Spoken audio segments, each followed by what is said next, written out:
Hey guys, very good morning to all of you. I hope I am very clearly audible and you guys can also see the screen. All right, Sami, thank you so much for confirming.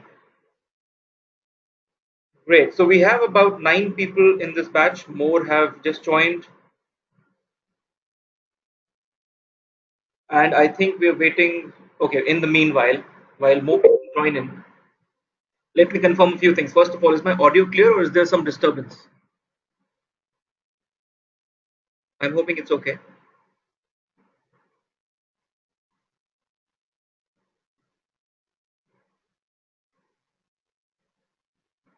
Okay, unless you guys complain, I would assume that my audio is fine. Uh, so let's do a quick recap of what we have done in the last session, which was last Sunday. We spent about 3 hours and a few minutes. In fact, after last Sunday session, I've also received a few emails asking for some clarifications. I've responded to those emails. Uh, in some cases, I'll also bring in some questions which I thought are relevant for the rest of us. So, in the last session, we spoke about the Google Analytics model on how data collection happens. Then there's a configuration box where you can tell what to analyze and when so that right kind of reports can come out. Processing box, we don't need to get detailed into it because it's a software, it's an algorithm. But this is where all the magic happens inside this lock box. We started with the collection pillar. We spoke about in the last session how to collect information or collect data of users coming to your site by creating a Google Analytics account and copy and pasting it on all the web pages of the website. Or if you have a consistent header, you place it in the header. If you do not have a consistent header, you can place it in a consistent footer, which appears almost on all the web pages. If that is also not there, then you place it on every web page. If header and footer both are available, then it's highly recommended to place it in the header for the obvious reasons that footer loads in the end whenever you load a page, and therefore in cases the users are impatient or they have very slow internet connection, if the footer does not load where you are placing the Google Analytics tracking code, then you will not be able to analyze the user. That's the simple stuff. So here onwards, we spoke about a few blogs and people to follow. And then came something very interesting last time, if you remember. We spoke about digital marketing management model for a demo organization on how starting from business objectives, you can break things down into strategies, tactics, and KPIs and segments. These KPIs are nothing else but it's like the report card of a marketing team against which you will assess or judge them. This is where we stopped. In fact, no, we went ahead and also spoke about uh, views, account, properties, and views. We spoke about when we create an account and a property, a view called all website data gets created automatically.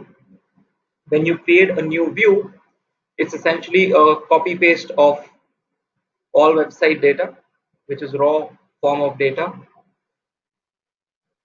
And then how to get relevant data into those views is by adding filters. We also spoke about filters. Oh my God, we did a lot of things last time. We learned about predefined filters, we learned about custom filters, we learned about and condition, and we also learned about or condition. I think that's where we stopped. Now in today's session, we have a couple of agendas actually. Very, very important. I would say today's session and the next session is what will make you a great analyst and a great digital marketer. So I want your attention. And if at any point in time it becomes heavy on head, because it's unlike, as I told you before, unlike Facebook and Twitter marketing, it requires active listening. And I know that I can't talk for 4 hours at a stretch to actively consuming what I'm saying. So whenever it gets heavy, ask for a break. You don't wait for 11:30. So there are two agendas. today. One is talk about setting goals in Google Analytics. And only when you understand how to set goals, you will be able to drive numbers against those key performance indicators that we discussed last time for any organization. The second part of the session, first is about goals. The second half of the session, we're going to dive into the reporting pillar, which is the third green color box. And that's where we can start afresh because that is where most analysts do. We try and understand reports of any website. We're going to take multiple examples. And therefore, we also will get access to Google Analytics in Google Merchandise Store and try and analyze Google's websites. So that's how the agenda is. So let's start with today's stuff, which is about goals. I'm taking you back to the screen where we spoke about digital marketing measurement model and how these KPIs can change the way you do business. Because unless you're measuring it, you're playing in blind. By writing down measurable key performance indicators is like removing your blindfold and seeing what's happening in marketing. So today is about goals. Let's take an example. Now Zillow is an organization, is a website which is a real estate company. And because most of us are aware of the Indian organizations like 99 Acres, Magic Bricks, Housing, and so on and so forth, all the companies that we know of are basically trying to replicate what Zillow has done long back. It is the most coveted and sought after website in real estate industry and amazingly built. And you can see there are four major things that you can do uh, on this website, which is buy, rent, sell, and get an estimate of your property.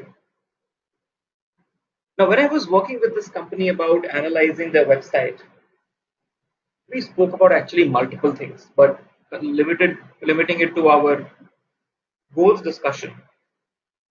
See, a bunch of users who come on your website are essentially running a marathon, and your website is their track. Have you ever ran a marathon, guys? Or a 10K or a 15K or a 20K? For those who have or those who haven't, usually it's a long run, right? It's not a sprint that you put all energy at once and you finish soon. Very similarly, users are going to hang on the track for a longer time before they reach the destination which you want them to reach. And what happens in marathon is that the race is usually divided in milestones or broken down into milestones. So that with every milestone that you reach, it tells you, hey, that you are a step closer to the destination. And of course, at every milestone or maybe every alternate milestone, you have some people giving you energy drinks and biscuits and bananas and whatnot, so that you could fuel yourself to run a bit further until you are um, until you need more energy later. That's exactly what we need to do as digital marketers for people on our website. So when a user comes on your website, the real action that you want them to take, which is to buy a house or to actually sign up for a site visit or to call a customer and everything else, is called a macro conversion or the destination of the marathon, the finish line. But it's not so easy to reach there. Therefore, you break the journey down into smaller micro conversions, which tells you all the things that essentially, yeah, which tells you all the things, which essentially tells you that how many people are giving up in between the marathon and they're not going any further, or how many people are actually crossing those milestones at what time, so that you know how many people may not reach the destination. So for example, okay, all of this is philosophy, but let's say for example, somebody, okay, Zillow on this website, their final destination is to, the customer should enter their details and sign up for a site visit for a 3 BHK apartment somewhere in the city. Now that's the macro conversion, because yeah, people are not buying houses by adding them to their shopping cart. So maximum what digital websites are doing in real estate is getting details of the customer and booking an appointment. But there's a lot of things that happen before that. For example, downloading the PDF brochure of the property. And if that is impactful, downloading the project layout and floor plan of the 2 BHK or a 3 BHK villa or a house. Signing up for a newsletter, and then subscribing for if the property prices fall by 10% in the next 1 year, just for the notification if you need any. So essentially all of these things that you see, signing up for a newsletter or downloading the brochure, playing a YouTube embedded video, and so on and so forth, they are those micro actions that a user is doing, which basically tells the marketer that those people who are doing these actions are more interested in buying your property than those who do not do it. And usually what happens when somebody takes some action, a lot of people leak out of your funnel. Some of them go forward to the next milestone, and then people drop out from there. Then some of them go forward. So maybe if let's say 100 people start the journey of purchasing a house on your property, maybe 10 will end up buying and 90 drop out. Now another important part, important role for a digital marketer is to find out what happened to these 90 people. What did they not like on the website and where did they go? If you can identify where did they go and what they did not like, you can correct your product and reach out to them again, giving them exactly what they were looking for, and then bring them back to the cycle and eventually raise this number. So for example, if a lot of people in the marathon are opting out because it's too difficult for them, then you have all the health support, you have all the doctors to apply right kind of painkiller and give them right kind of glucon D so that they could run a little further, and who knows, they may actually end up with the finish line. As an organizer of the marathon, our job is to ensure many people reach the destination of the finish line. That's what marketer's job also is. Now these macro conversions and micro conversions are called goals. Now, before we understand how to set exactly the same funnel in Google Analytics, we need to talk about two things. Maybe we already know about it, so we will skip it. But the first thing I want you to talk about or learn or discuss is the traditional sales funnel. How many of you in this session have never heard of the term sales funnel? That it is very new to you. I'm hoping people from any marketing background, the first thing a marketing or a sales professor teaches is sales funnel. I mean, that's how the conversation starts. Okay, Sabni says that she has heard, but okay. So let's just quickly revise it. Ritika says not heard. Okay, Ritika and others who would like to do a quick recap. See, a sales funnel essentially tells us the maturity level of awareness, consideration, and purchase of the product. So let me simplify it. You see, in a sales funnel, you can actually hang on. What I will do is, you can just forget about everything else. Let's make it very simple. A funnel is a funnel, just like a funnel that you would have ever seen. It has a very broad entry and very narrow exit. This is what the sales process also looks like.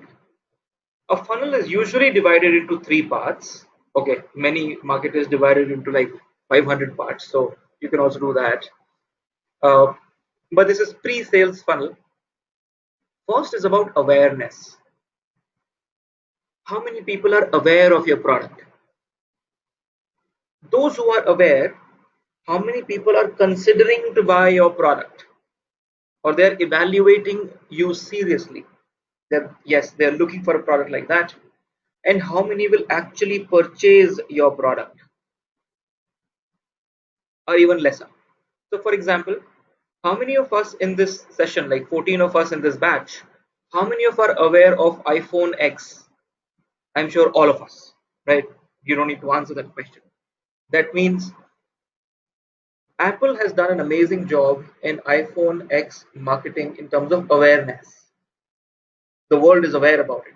But how many of us are actually considering, seriously considering to buy the product? Maybe out of 14 of us, 5 of us are actually considering to buy that product. That means the number is now lesser. And how many will buy or already have that product? Maybe 2 of us. Maybe Rakesh has and Sravani has, or some 2 of you guys have an iPhone X. So you see here how the number of people are reducing at every stage. All we need to know is what happens so that this happens. A lot of people, let's say some friends tells them about the new product, then they watch a YouTube video, then they see an Amazon review, and then whatever. I mean, they start considering. That means they start comparing the prices. They also look for alternatives. They then call 5 friends and say, hey, what do you think about it? Should I buy it? The active considering happens here, and then some people actually buy it. That's called the sales funnel. Today, before the break, we will digitize this. Exact the same thing. Google Analytics will give you digital on how many people on your website are in the awareness phase, how many people are in the considering phase, and how many are in the purchase phase. That's the objective for today. So therefore, we need to understand what sales funnel is. Now, once you've understood what sales funnel is, the second thing we need to understand, technically, what are the types of goals that we can set in Google Analytics. Okay, this is some knowledge I want you to pay attention. If you're watching YouTube or doing Facebook side by side, please close that. Very important. So destination goal, the first type of goal, and 99% of my clients use it extensively, is that this particular type of goal tells you how many people have reached the destination in numbers, like how many people actually reached the page where the product sales confirmation page appeared. Thank you for purchasing our product. It will be delivered to you in 3 working days, or whatever.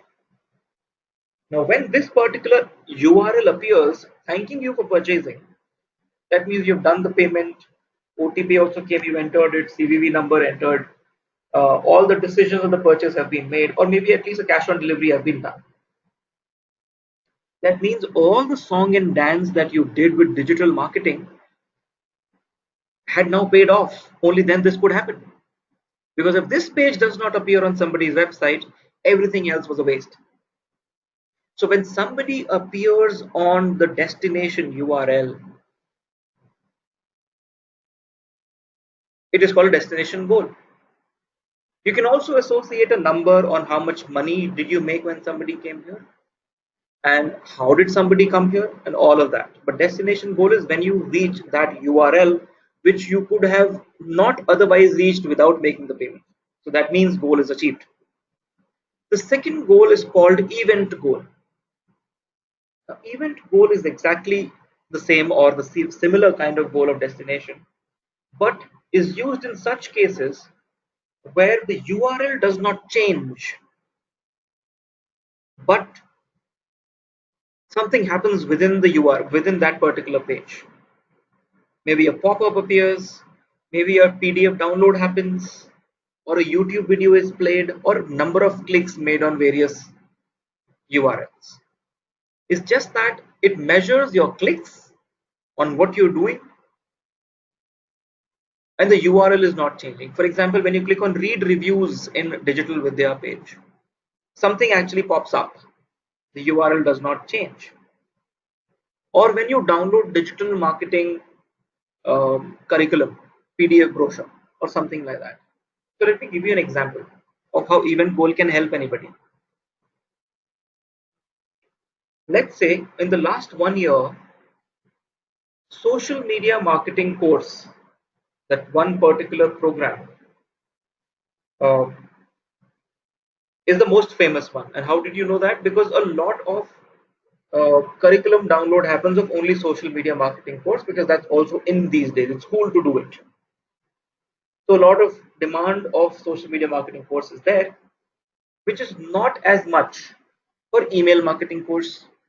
How did you know that? Because the number of PDF downloads of email marketing course is significantly lesser.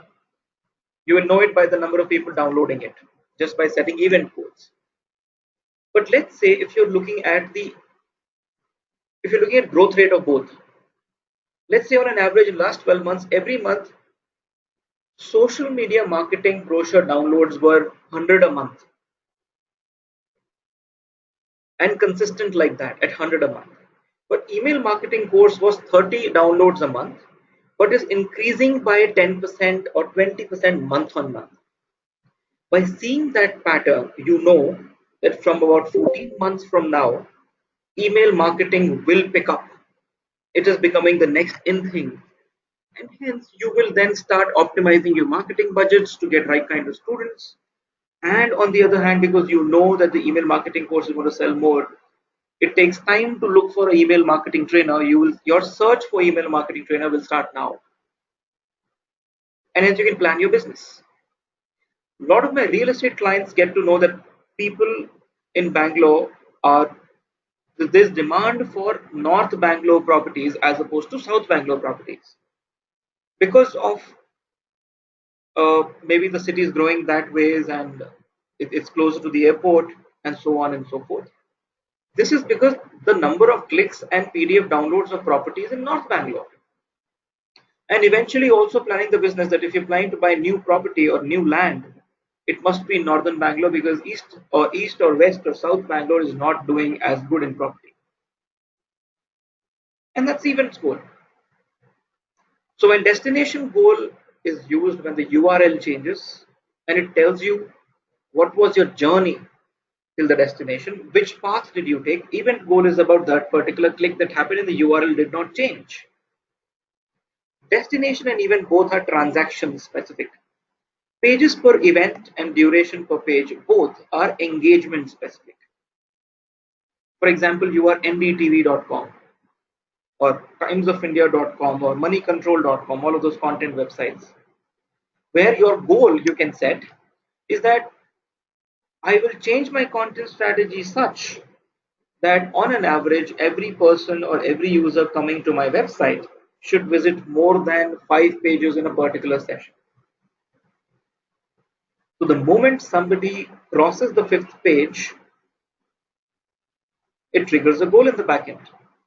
Versus if a user visits only 1, 2, 3, and 4 pages, then it just doesn't trigger anything in the backend. So you know maybe 30% of the people on your website are going beyond fifth page and the rest are not. Similarly, duration per page is to help measure the engagement of that one particular page. If you've written some great content and you want people to engage on that particular page, you can see for how long people stayed there. And if they cross a certain threshold, a goal is achieved. So essentially, a goal is about setting your passing marks in an exam, isn't it? So you're a consultant to your digital marketing team. You'll consult with them and understand what their goals are, and then you will set it up in the tool. And by the end of the month or the quarter or week, whatever, you will show to them the report card again and again, so that they know whether they're performing good or not. And you can then consult them on how to improvise using the tool. So let's just look at a few screens and then we will directly jump into doing practice of it. Okay, Sami is saying, does heat map assist Google Analytics process? Uh, it is, but there are different forms of heat maps, Sami. It shows various things. It just doesn't show you where people are clicking on and highlight that area more. It's also about where people are looking on. So I was wondering what kind of heat map you were talking about. But yes, absolutely, it helps. And Google Analytics itself provides you a very rudimentary basic heat map for you to tell where exactly are the most clicks happening. And it is important for an analyst to know that when your homepage appears, where does the mouse of the user move? All of that will show up. But heat maps is a overhyped this thing. There's a lot more in simple reports as opposed to heat maps. So we'll see all of that. So let's start with destination goal. All you have to do is select the type. All the examples will be shown there. Write the goal name and write the destination URL. Mind you, while you're writing the destination URL, you should not write the domain name of the website, whether you're a .com or a .in or a .org, because that is what your tool already knows. You signed up for it. Anything that comes after the URL, that means the rest of the slug, it is called, the rest of the URL is called slug, and you can paste it here and just save it. Practically you're done. When anybody reaches this URL that says thank you.html, it will trigger a goal in the backend. It's like a ticker, +1, +2, +3, +4. It keeps happening, and it tells you by the end of the month or week or real time how many goals are being achieved. Optionally, there are two more things available for this. One is value, which is how much money did you make when somebody reached the destination URL. When I say money, it may also mean revenue, it may also mean profit margins, or it may also mean profit after tax. Completely depends on what you want to push. But from technical standpoint, it is only a placeholder where you will be asked to write a number and you can change the currency. Once you write this value thing here, it also gives you the sales funnel option, which will ask you to write according to you which are the URLs which are helping users in the awareness phase, consideration phase, purchase phase, and Google Analytics will start tracking how many users leaked out in the entire marathon versus how many finished the marathon. So this was all the theory I had today. All right. Let's just do the same thing online directly on the tool without wasting any time. And in fact, again, I will ask one of you to volunteer today to gather courage, share screen, and set up a goal for your website. Or if not for the website, at least be comfortable with the tool. Right? So let me jump directly to a website. Let's say I am analyzing this website, which is also the demo website from last few sessions. But this website from the home page is asking me to do so many things. Click here, click there, 50 things are there. But let's today set a goal. How many people are signing up for a program called Travelership? This Travelership is also on the header, and somebody will say, sign up or click here. I'll directly go from here, from home page to Travelership page. Now look at the URL has changed. This is a real, running website. So whatever I do here will happen real time. So please pay attention. And you can do it later with your own website or your blog. So now when a user comes on this URL, it may mean that people who came on this URL are more interested in Travelership as opposed to those who did not come to this URL or who went to other programs. Now here is the scope of the program. What will happen? What will be offered in this program, and why is this organization doing this? Some attractive photographs, some hyperlinks to go to Facebook and read uh, some testimonials and so on and so forth, and it says, hey, book your seat now. Now somebody who is interested after reading all of this and photos will click here, and again the URL changes. Now this URL, people who came here means they are actually really considering and they want to see what is the program fee, when is the start date, when is the end date, and where the Travelership is going, and so on and so forth. And then somebody says, excited, apply now, and then there's a form and says submit. And when I say submit, I mean I'm not going to fill the form. It will then take you to thank you page, where it will say something like, thank you for signing up.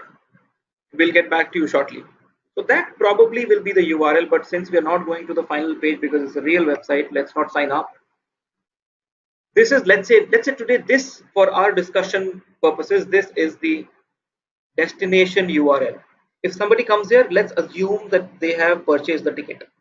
It's all about a URL, you can change it anytime. So let's set this journey up on Google Analytics dashboard. Rajesh says, can you repeat? I didn't get it. Yes, Rajesh.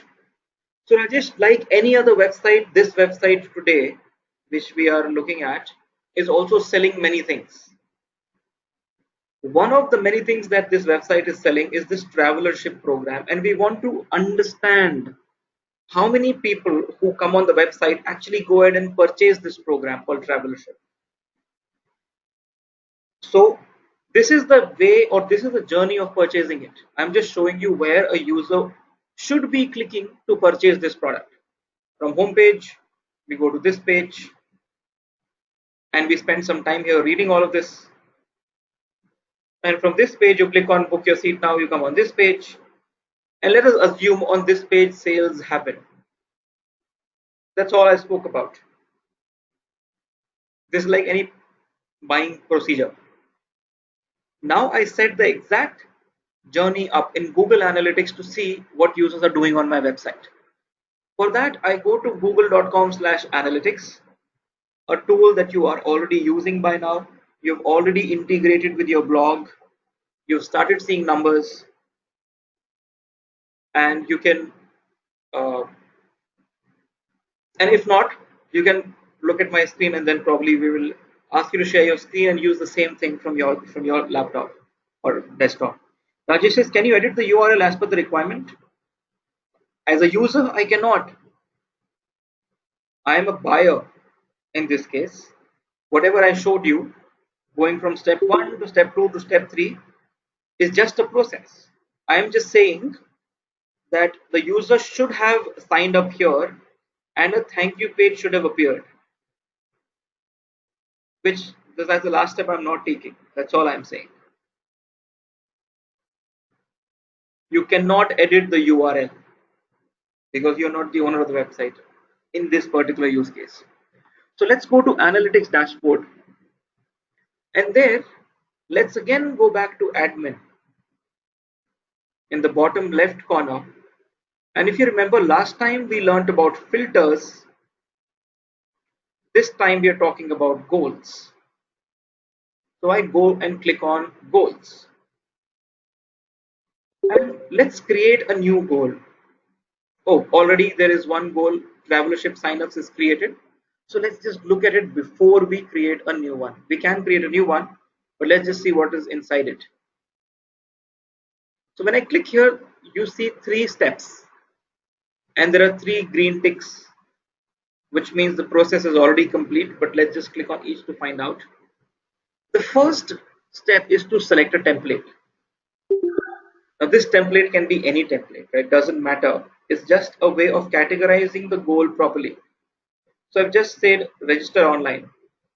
You could have said create account or submit content or anything also. It would not have changed anything in the step number 2. In step 2, it is asking you what is the name of the goal and the type. We have already spoken about 4 types of the goals, 4 types of goals, right? Destination, duration, pages per session, and event. And against each of those examples are also given.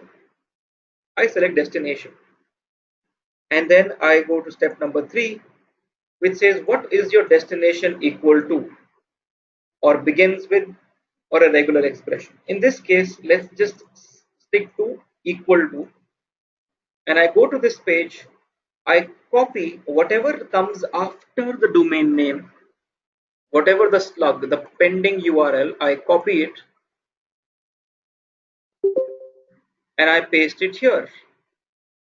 That's all I did. After this, practically I don't have to do anything, and I just click on save. Everything will start to work.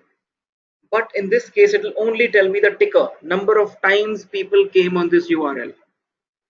That's all it will give me. But in this case, it says assign a monetary value to the conversion. So I click on value and let's say I've written $100. I can change the currency also by going on settings. Let me just show you there directly. By going on settings, scroll down, and you can change the currency here. So let me go back to goals. So let's say if somebody comes on this page, the value is $100. Now what does this mean actually? We'll talk about the value thing probably in 15-20 minutes from now once we have completed the whole cycle. It is currently an optional field. Raj says, does it mean the program value is $100? Good question, Raj.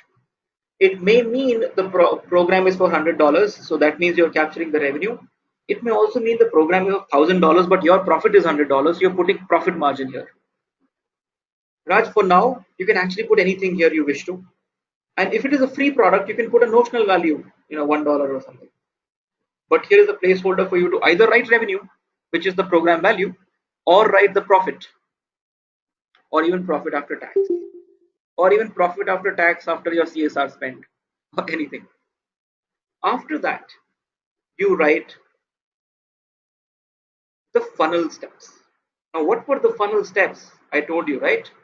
The journey starts on the home page.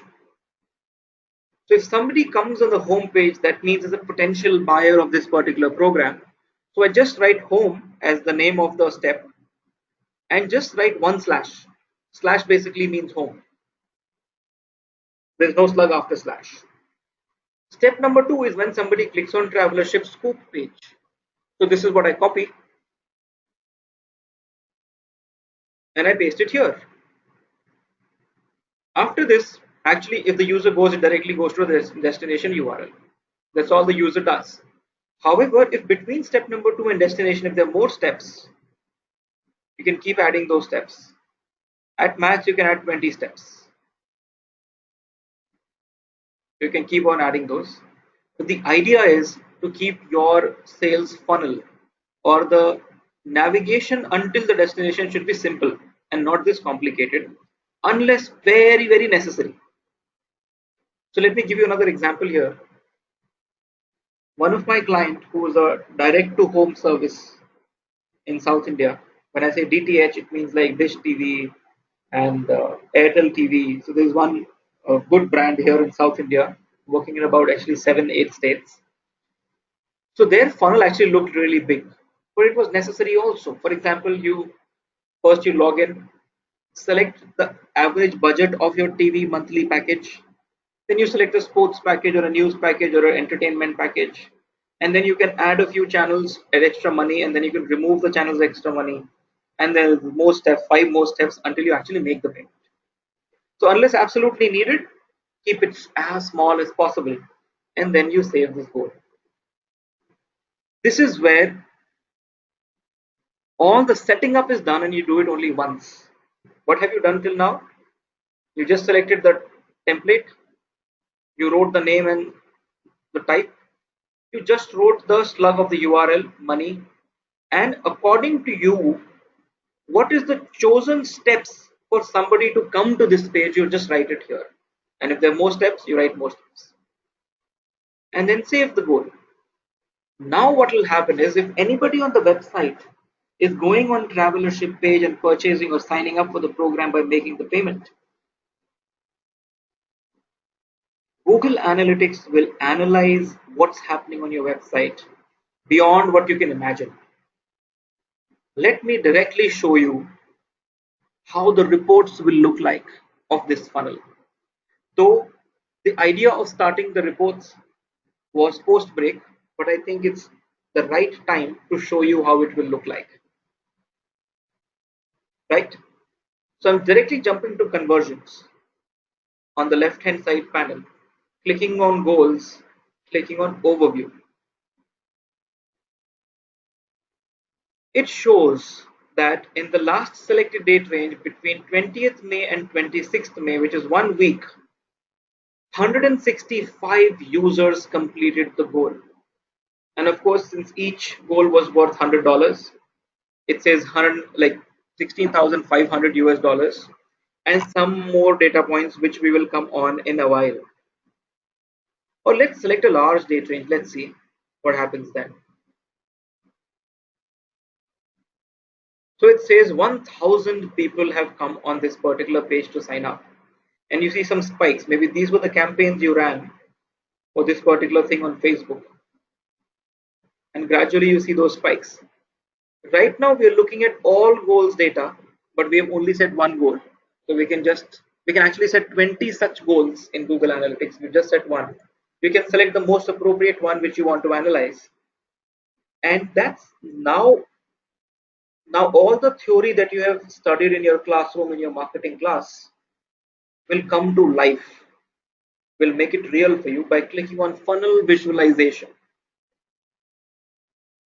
And if I scroll down, what you see in front of you is this sales funnel which we drew on Paint. Just about half an hour back, awareness, consideration, purchase, and the movement of people within the funnel.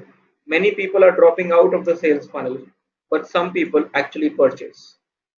Exactly what you see here. This is the power and the beauty of this tool. Now, before you come up with any questions, I'm sure there are many questions and ideas in your head. Let me zoom out and share with you a couple of stories. And then I'll open the house for more questions. Give me 10 minutes for these stories. What this chart says is that 927 people on the website could have purchased this particular product,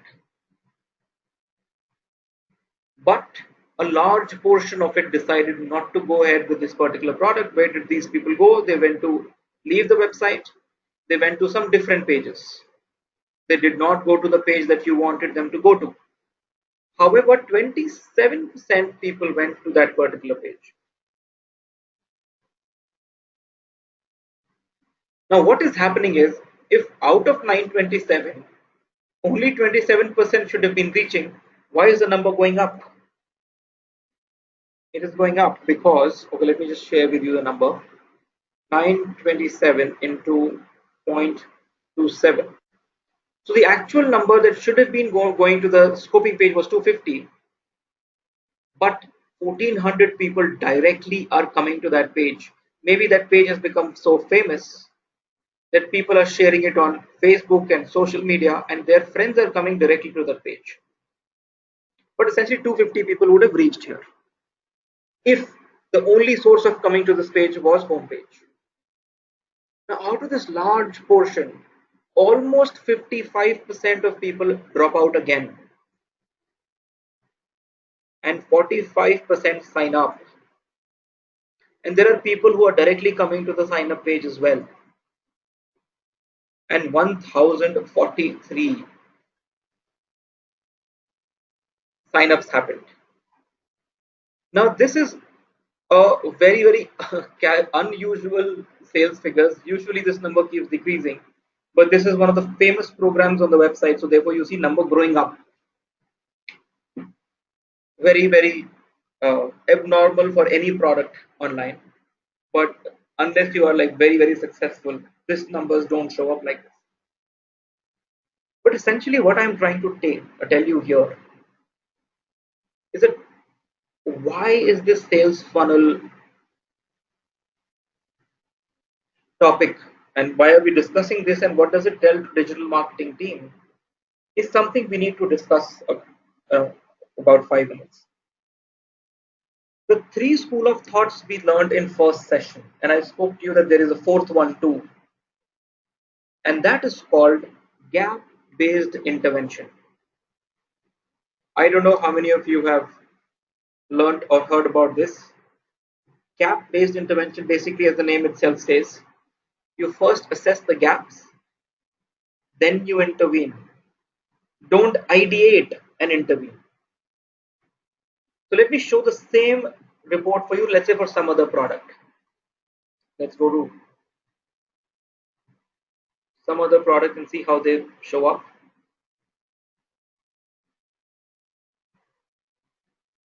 So you see here again, a lot of people started by adding product to their shopping cart, billing and shipping, payment, and look at how the number of people are decreasing here. Started with 26,000 people, ended with 8,000, 30% funnel conversion rate. So this is the more realistic scenario. A gap-based intervention basically means that any intervention done without gap assessment can turn very, very expensive and cause your business, cause money, and sometimes cause lives. For example, let's say I have high blood pressure, high BP, and I go to the doctor and I say, Doctor, hey, my BP is high, give me medicine. Doctor says, I can't give you medicine like that. These are the 5 tests you need to go to a diagnostic lab and get it done. Only then I'll find out the cause of it, and then we will talk about what medicine to give. Now, like all of us, we all cry when doctors ask you to do those diagnostic tests. So I go to a diagnostic lab and I get all of these things done. One of the tests was also about your some eye infection. Now, when I took all the reports back to the doctor said, you do not have high blood pressure. It is only a symptom of something very different, which is simple eye infection. All you need to do is now go and see a eye specialist and not me. I went to the eye specialist.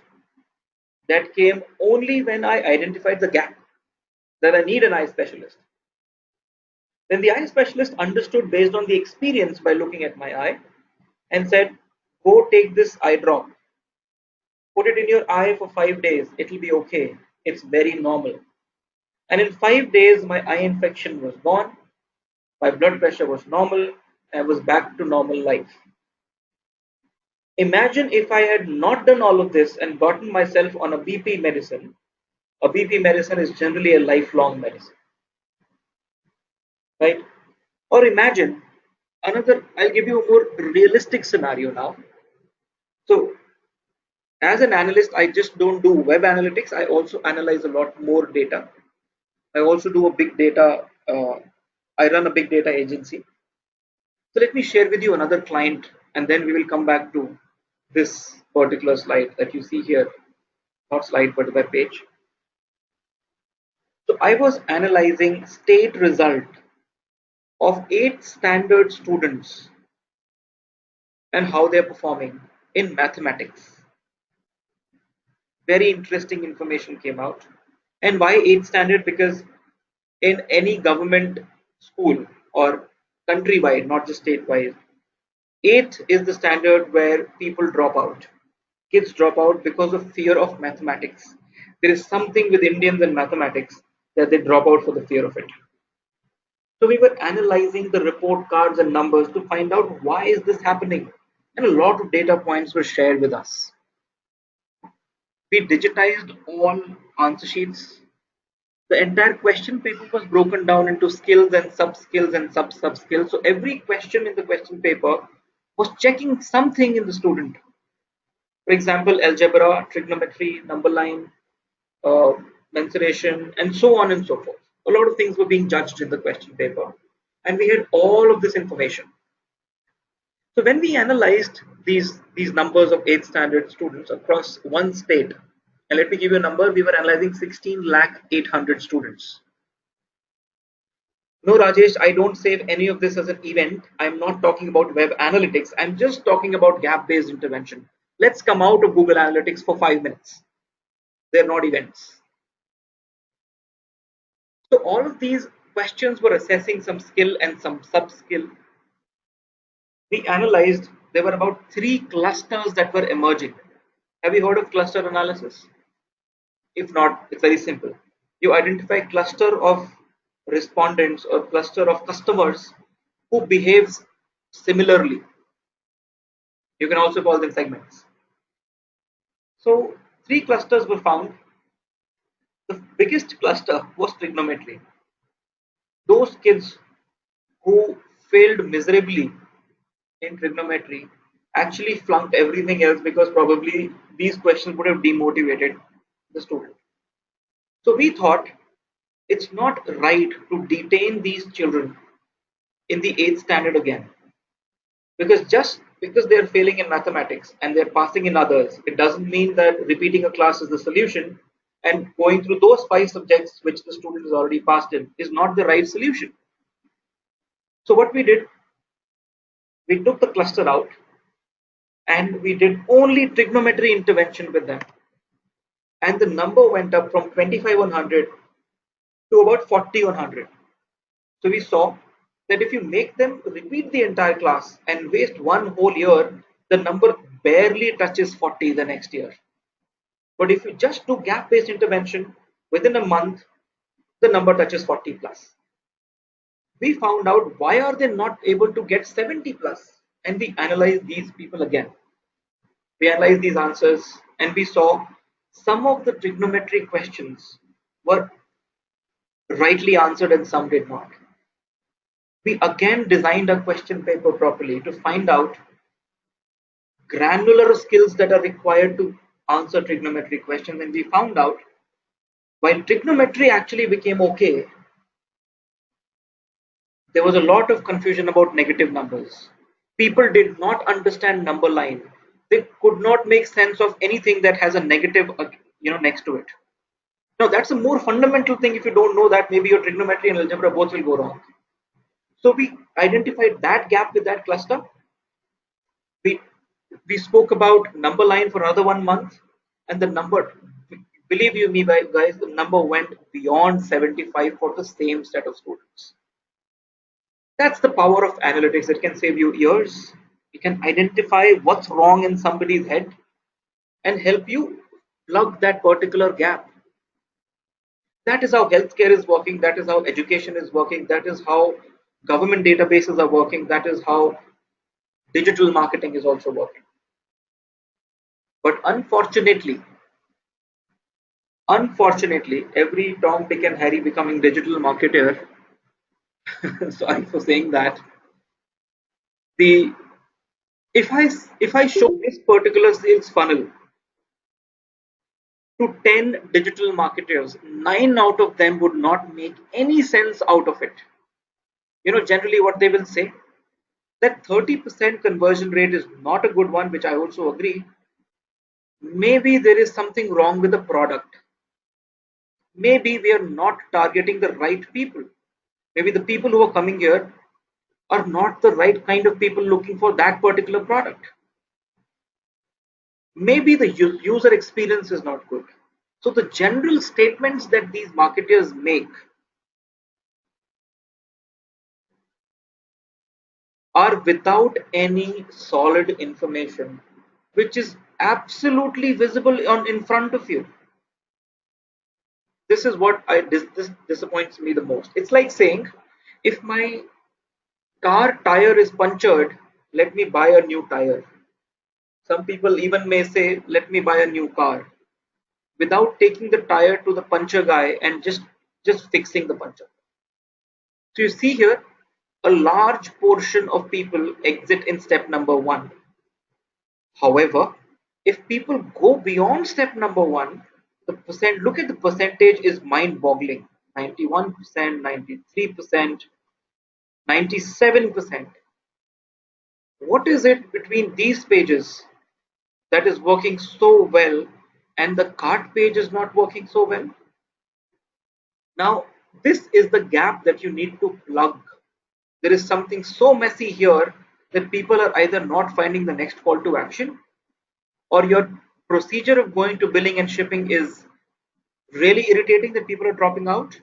In many cases, what I have found out in my clients, whichever page is the most shows the most leakage, generally, I mean, I'm not saying it always happens, the mobile interface sucks.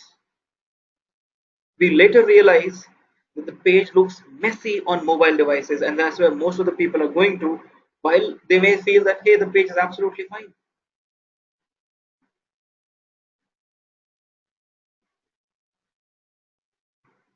So gap based intervention is this. that if you have a puncture in your tire, fix it by doing the right kind of analysis, fill in the air, put it under water, you'll exactly know where the bubbles are coming from, and then you fix it. This is how you fix it, not just by going and pumping in money by changing your target audience and doing a different set of marketing tactics, or blaming the product and the product team. Maybe it is the good product. On the contrary, Raj, 30% may or may not be good depending upon what you're selling. This was just an example. If 30% was good, then in the previous funnel which I showed you was much higher. The number of people signing up were much higher than those who started buying. It depends on what you're selling. Generally, if you're selling a phone online, 30% is good. Of people who are aware, 30% is great. So essentially, what this goals sales funnel will tell you where people are leaking out and where are they exiting. Now, there was another thing which we missed while we were setting goals.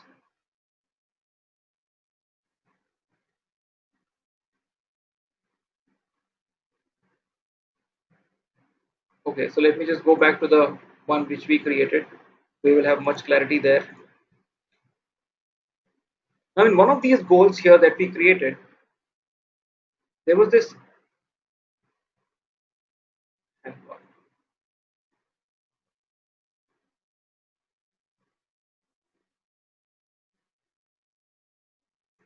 Give me some time, guys. It behaves funnily sometimes. Yeah. So while we were creating this goal, there was this very amazing thing called required. Step number in front of step number one only, it has a button or toggle called required. What does it mean and why is it there? We didn't speak about this. So this required basically is there to evaluate the impact of a landing page. A lot of these tools these days are there that help you design a campaign page, right? You do not do marketing of your homepage. You do a marketing for a particular campaign page. For example, Amazon.in/Diwali offer, right? Or Flipkart.com/Valentine's offer, or whatever landing page you may create. Now, when you are pumping in millions of dollars in advertising that one page on social media, email, and whatnot, wherever people are coming from, they're going onto the campaign page. You definitely want to measure the impact of that page. And anybody who enters directly from step 2, step 3, step 4 will be ignored because that is not the impact of campaign. Impact of campaign is that particular page onwards. So what you saw here in the sales funnel, we have not mandated the first page, and you see a lot of people are coming in directly on the further pages. While if we would have said required in that step, it would have only showed us the analysis of this 927 people and told us the impact of this particular landing page, which we also saw here in a different account.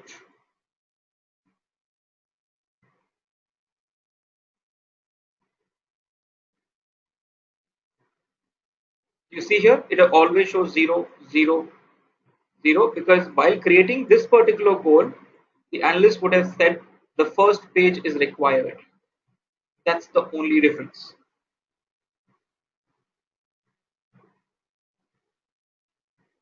Now, before I open the house for more questions, just one more topic or maybe one and a half topics, and then we can take a break or discuss more, is about the value.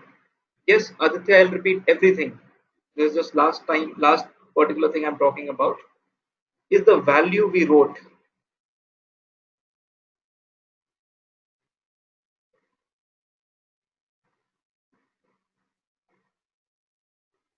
So where is this value coming from? Now, most of my clients ask me, how did you arrive at this number? Which Raj was also asking earlier.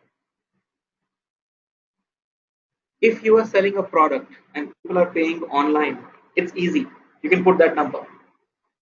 But what if we are not selling anything? What if we are just capturing leads so that sales can happen outside of the website, right? Or what if people are signing up for something and they're not converting eventually? So I want to talk to you about how to put this value here, and then we'll do a pure play repeat of all of this. Let me open an Excel sheet.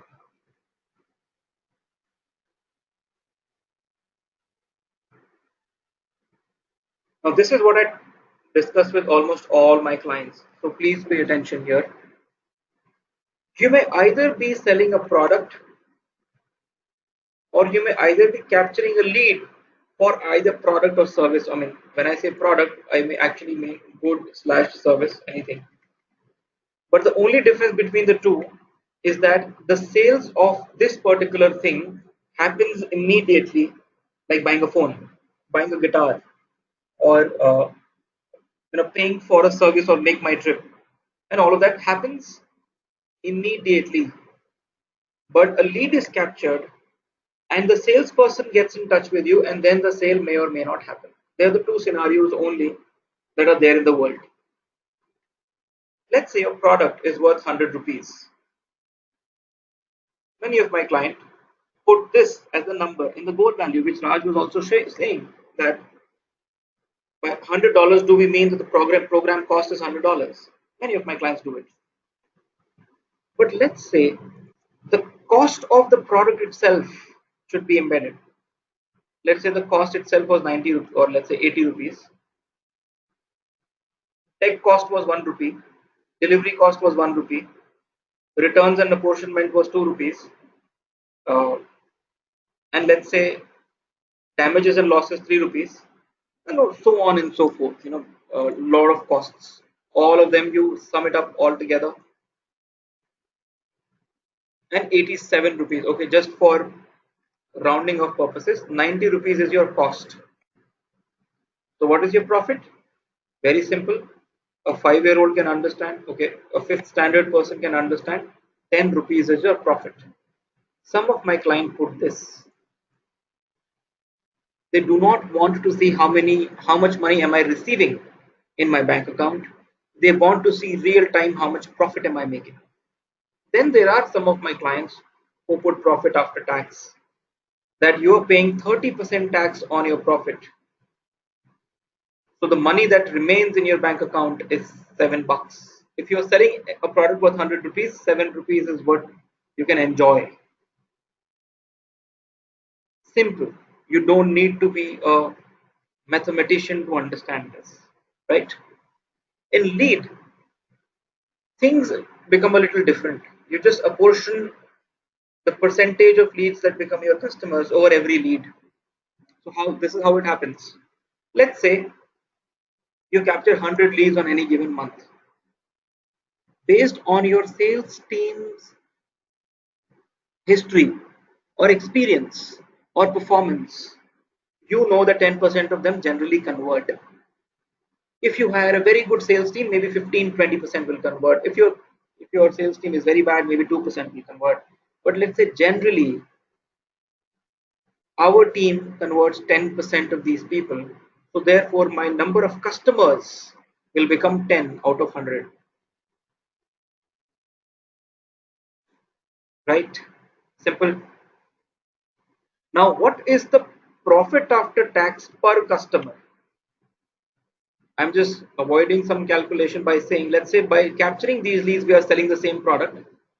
The profit after tax per customer is this much, 7 rupees only. And therefore, the total profit is 7 into 10, because now you have 10 customers, 70 bucks. Very simple, right? 100 leads came, 90 of them did not buy from you. 10 bought a product which gives you a profit of 7 rupees. Therefore, the total money that comes to you that you can enjoy is 70 bucks. And therefore, the value for each lead becomes how much? 70 by 100. 70 paisa. That's the value of each lead. This is what most of my clients put in one lead capture. Now things become even more interesting. You can either put profit or profit after tax, but if you're capturing lead, you have to put the value of the lead, isn't it? Most interestingly now, if the value for each lead is only 70 paisa, then your entire marketing strategy should be such that your lead acquisition cost should be lesser than 70 paisa. Isn't it simple? If you are making only 70 paisa per lead, then do not run a marketing campaign of 5 lakh rupees and capture only 5,000 leads. That means 10 rupee lead. You have to be so efficient that your each lead capture is 70 paisa in this particular case. And therefore, many companies try to do that lean marketing, right? Lean digital marketing, which is very, very focused. And whoever sees your ad is so impactful that they sign up. But then later, these startups came and started speaking about something very interesting called lifetime value of a customer. Who will tell me what is lifetime value of a customer? Anyone? Or any guesses of what lifetime value is?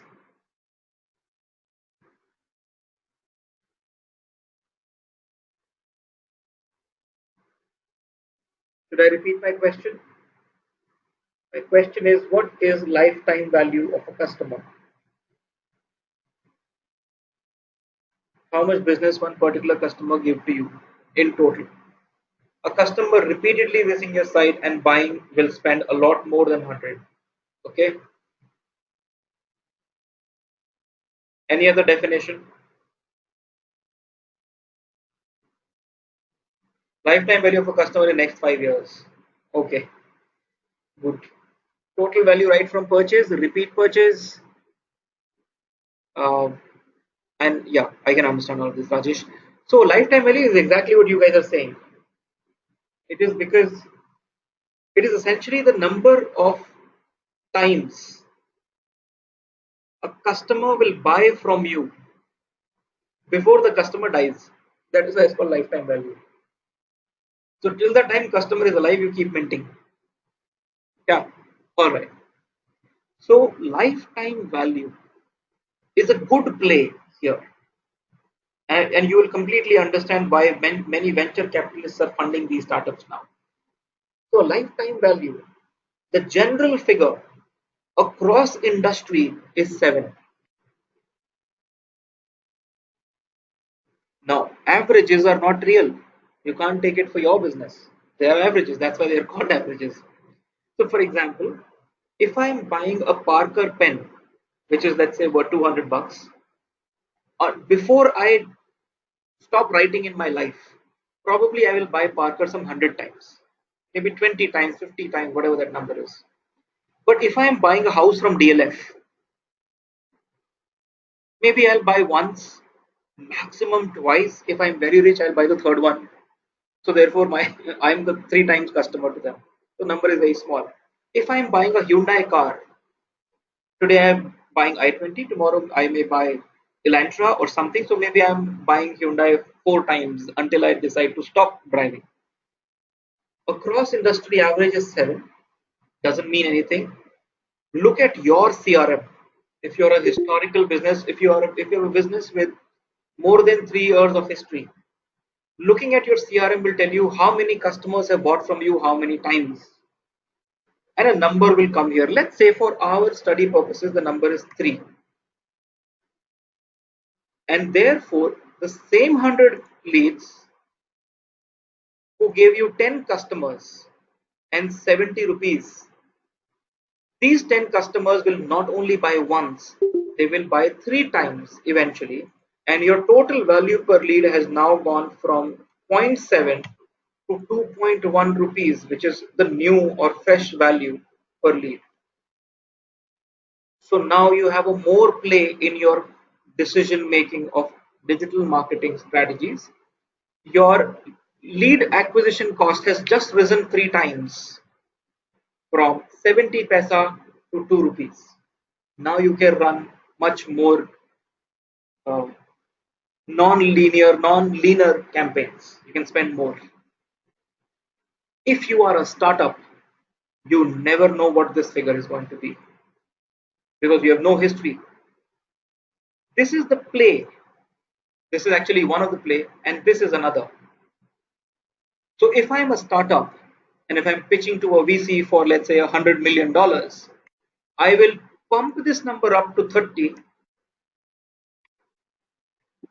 and I will pump number of my conversions, my lead to customer conversion to let's say 40%, and I will pitch for a larger marketing cost of 84 rupees, and probably the realistic figure is only 2 rupees. This is what startups do, and they ask for millions of dollars on the basis of this figure, and that helps you design your marketing budget. How much are you willing to spend for new lead now? 84 bucks, as opposed to what it was here by not doing the number play was only 2 rupees. Rajesh says a bit confusing. Can you repeat? Okay, all right. Now let me do a quick recap of everything, or let's just do lifetime value repeat first, and then we will do a quick recap of everything. So Rajesh, I spent 100 rupees on Facebook marketing, and I found one lead, or let's say I found three leads from Facebook. One of them is you. Other two leads said, "Hey, stop calling me. I'm not interested anymore." But you purchased my product. Now, because you purchased my product, I will give you a service, and you start loving my service. And you say, "Hey, you're a nice business. Whenever you launch a new product, keep me informed. I will buy that too." And therefore, you buy from me three times. One, let's say in 2018, 2020, and 2025. And therefore, the value, the money that I'm now spending should be more than what I was spending, assuming you will buy only once, right? So acquiring you as a customer is more rewarding because you're buying again. Therefore, I'm okay to spend more on you. And I'm saying that because you're buying three times, I'm willing to spend on you three times more, and my entire marketing cost can go up from zero point 0.7 or 70 paisa per lead acquisition to 2.5 rupees per lead acquisition. That's all we are saying. Because you are going to buy multiple times in lifetime from me, I can spend more on you.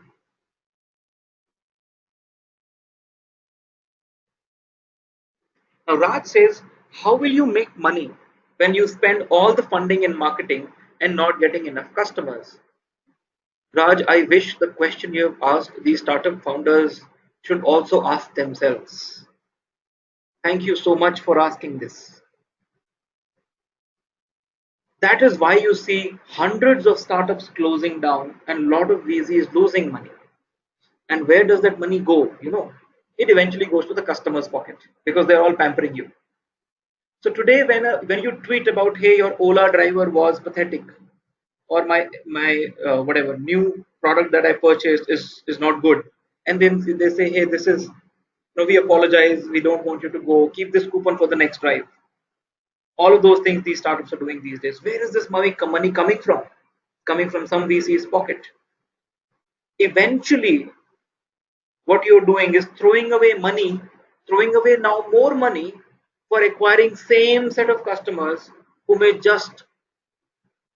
not be as loyal as you thought they will be by playing with this number called lifetime value in pitching your startup. I know, Raj, in my business, my lifetime value is going to be only 2. But when I'm pitching to my VC, I will definitely show this 20, but only then I will get right kind of funds from it. Otherwise, I'll get only very little. I need to gain the confidence. Now, in that case, in that communication thing, to get more money from my VC so that I get large marketing budget to acquire same number of customers, I'm actually doing much harm to myself by not keeping my marketing lean.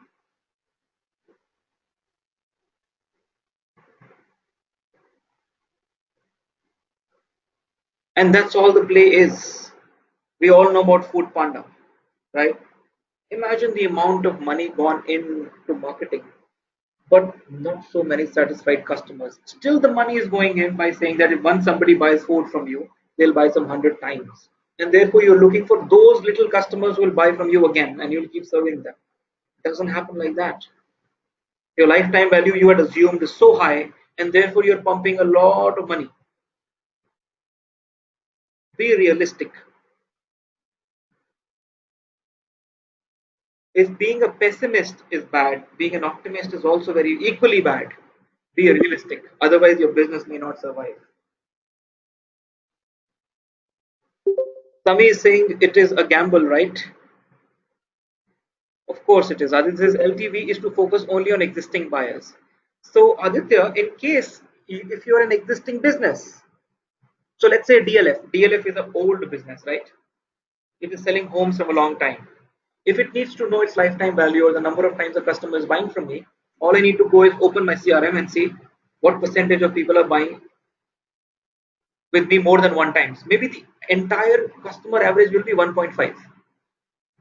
And that's the real number. That's how you should do it.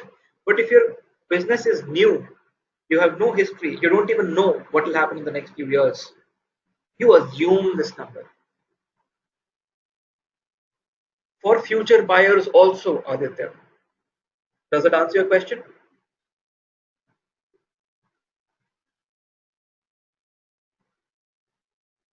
Is it confusing anymore, or should I just do a quick repeat of everything? All right, we have about 10 minutes to go.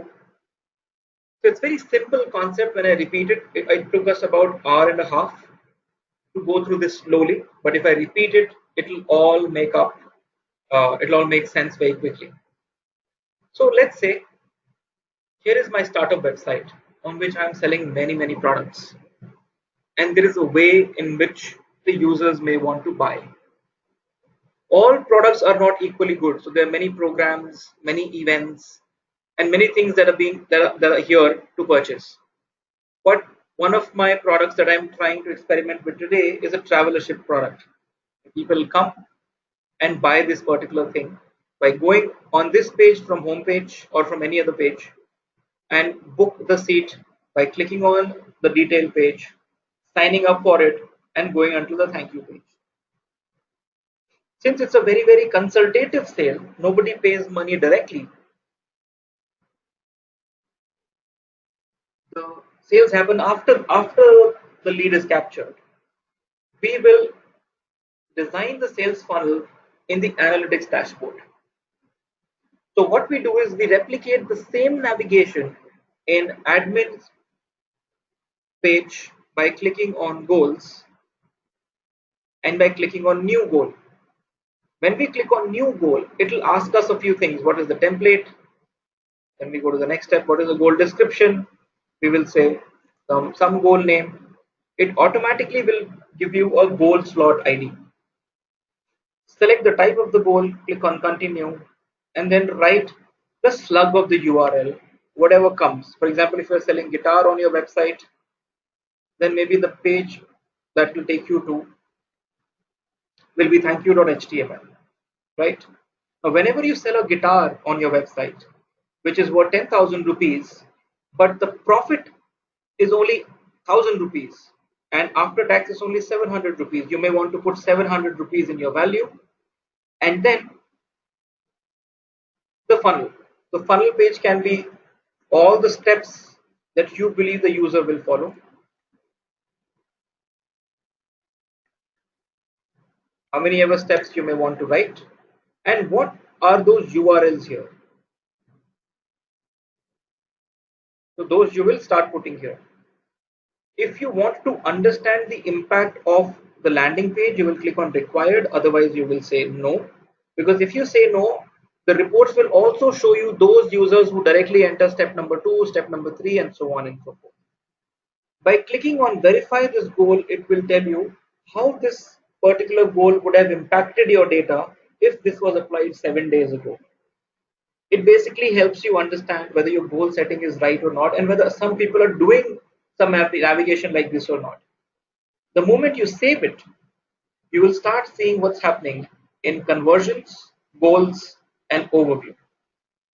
In fact, when you go to funnel visualization, it will show you not only the numbers but also the dropouts at each stage. Most interestingly, if you click on goal flow, it will show you the navigation, how people are moving and from where they are coming. Look at this. It shows people are coming directly from Google, from Facebook, from various sources. They go to the home page. From there, a lot of people drop out, but some of them go directly to the scope page. So Rajesh is saying, what is scope? Scope is the name that I have given. So let's say if I go to admin, goals, scope is step number 2 that I have given here. If I change this name to Satyam, it will just start showing that in the reports. That's all. Or it can be step 2. Or whatever you write here, Rajesh, it will start showing up in the reports for you. So when you go to this reports in the goals and goal flow, it will show you that on step number 2, these many people have gone. On step number 3, these many people are gone.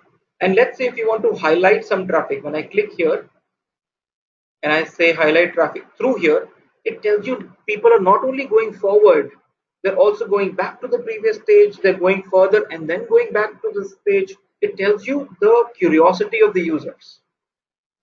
That people are moving not only forward, they are also going backwards to validate what they just read.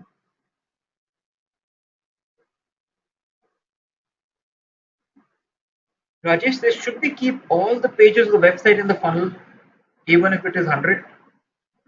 Of course not, Rajesh. Why will you? Rajesh, you will pick up the most logical navigation to purchase a product.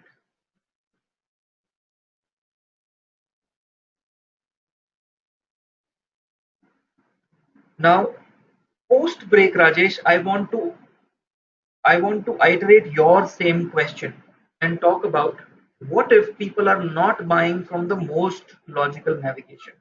I don't want to answer that question now. Too much of gyan I've already given.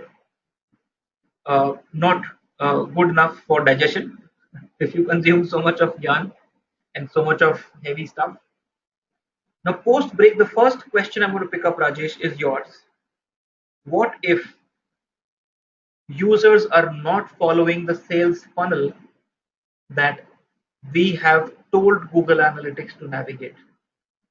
What if users are coming from some other page to this page? Will we miss analyzing those? So that is the question we will answer post break. Anything else for now? It's 11:25. We have learned quite a lot about goals today in about 1.5 hours. Not enough. We know that when I was learning goals, I didn't have a trainer. It took me about few weeks to understand all of this, and therefore it's okay to feel a little, uh, not sure about how it may work. But post break, when you've thought about how it is, you will have more questions, and I would love to take those questions. I don't guarantee that I will have an answer, but somebody in the session should have answer. Rajesh says we're lucky to have you. Okay, Rajesh, my pleasure if you say that. But yes, hopefully you have now learned a little bit about goals, right? So let's take a break. How long? It's 11:26, so let's say 11:30. How about 11:50, 11:55? Would that be okay? 11:55 IAM AM IST. Alright guys, after 11:55 in the second half of the session, we are diving into the reports. We've actually already dived into reports. You can see the screen right now showing you a report, but we're going to go fundamentally up, bottom up, on how reports can completely change the way we look at our businesses. Alright guys, have fun. See you on the other side. Have a good cup of coffee and come refreshed. We'll talk for another 1 hour after the break. See you guys. Bye bye. Don't be late.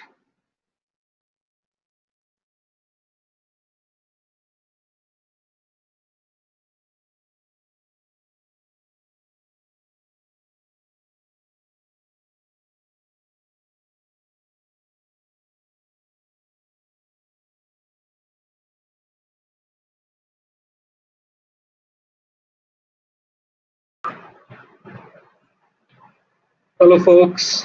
I hope you had a good break. A good cup of chai or coffee actually makes all the difference.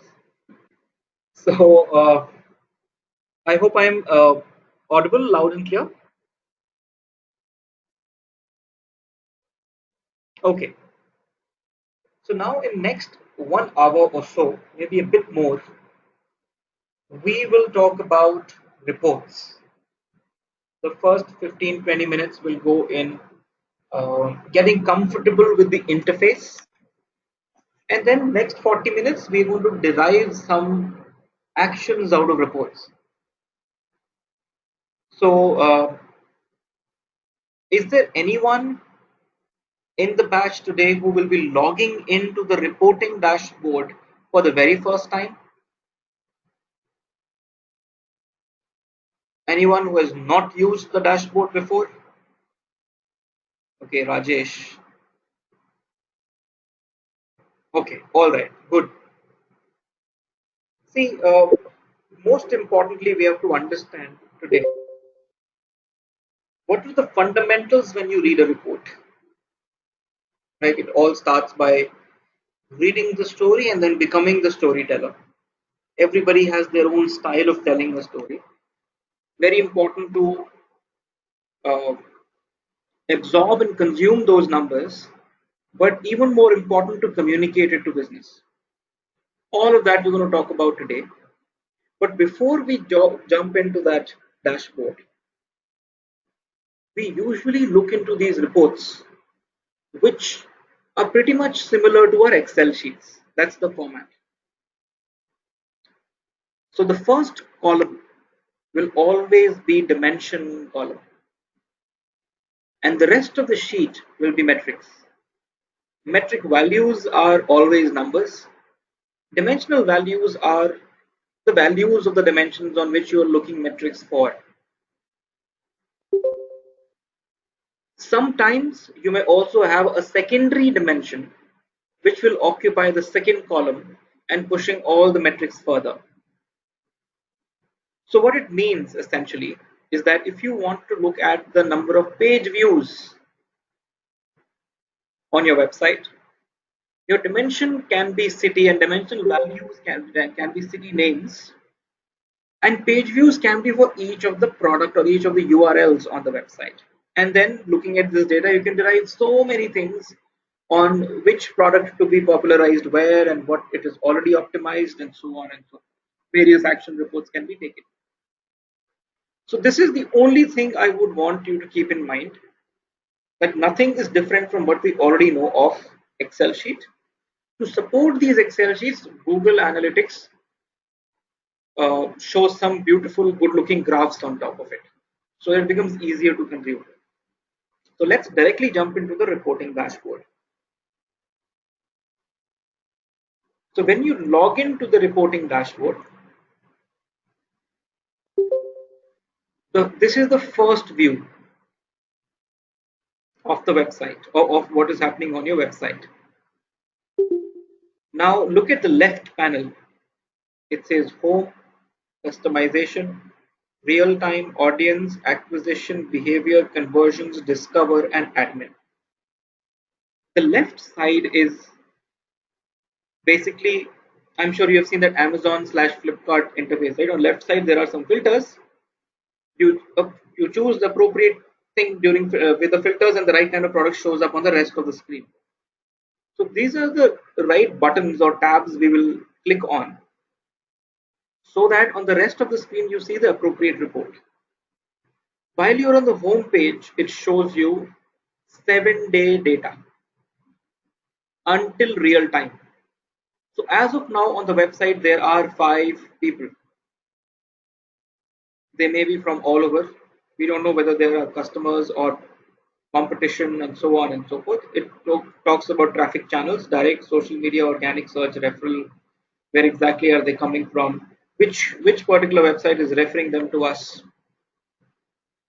Look at this active users database. We'll talk about active users and user retention. So this home page is basically summary of everything but detail of nothing. More people are joining in.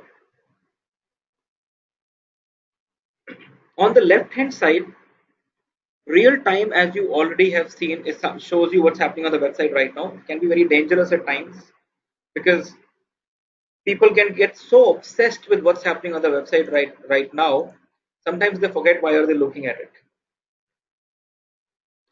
So apart from real time, these four buttons are very important: audience, acquisition, behavior, and conversions. Audience is about who are those people who are coming on my website, who they are. I mean, the demographic segmentation, location, their age, their gender, their interests, their devices, at times, what time do they come, how many times do they come, so everything that is possible about them. Acquisition is about how have you acquired them. Facebook, Twitter, LinkedIn, YouTube, direct social media on an average, or organic or paid, or SMS or QR code or offline. Acquisition is when you have acquired them, what do they do thereafter? Is Facebook audience giving you more revenue or Twitter giving you more revenue? Behavior is about what do they do when they're there.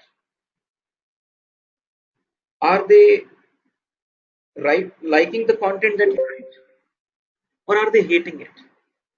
If they're liking it, are they sharing it on social media? If not, then why? Their behavior.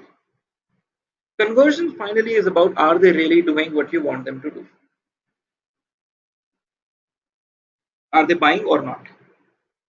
If yes, then how much?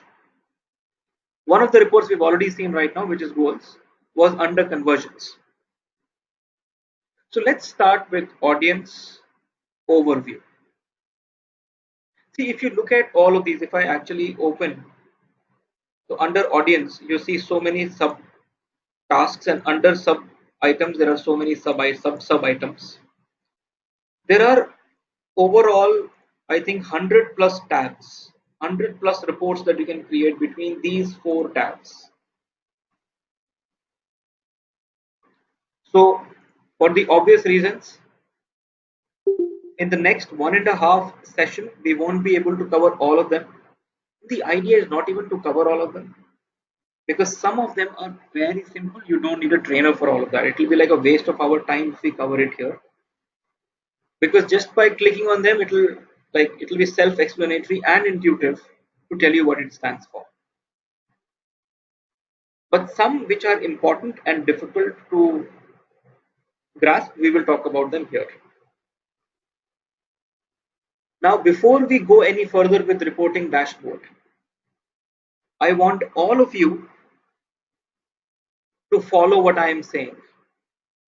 All right, please pay attention. I want all of you to log into Google Analytics. As I'm saying, open a new tab, go on google.com/analytics. Log into your dashboard by clicking on sign in and analytics. It will take you to the home page, and I'm hoping most of you already have an account now. We've done it multiple times before. If you are here on this home page, is everybody here? Say yes or no in the chat window. Okay, Rajesh, we will wait for you.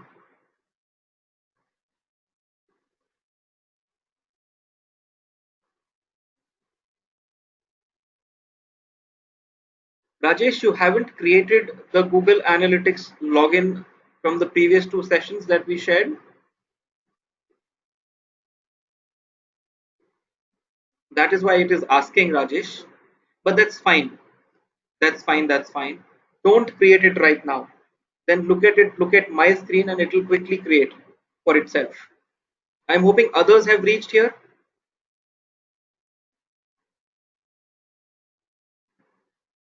On the left hand side, please click on Discover.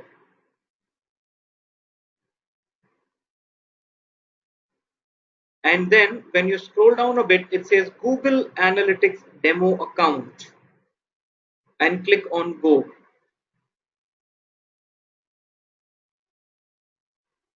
All right, Rajesh, this is for you. Why don't you click here and directly go to this URL?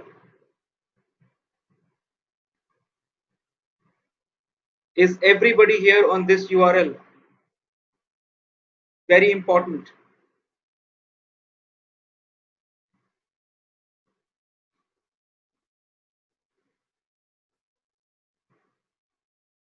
Are all of us here?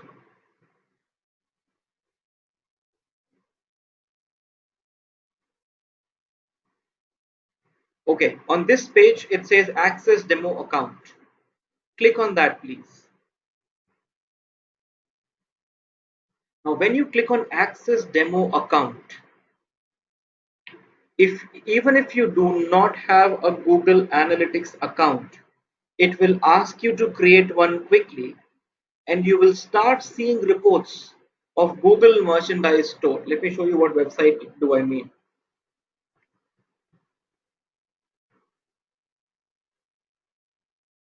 So Google has a website called Google Merchandise Store, where you can buy Google t-shirts, hoodies, caps, bottles, laptop covers, all of that you can buy here.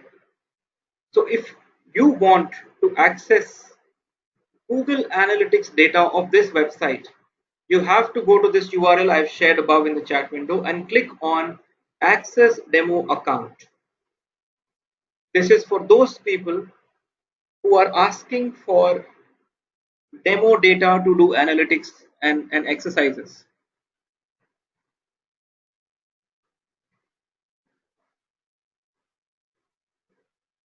I'm hoping now all of us are in the Google Merchandise Store data view. Now Google does it for you for free so that you can practice Google Analytics on it.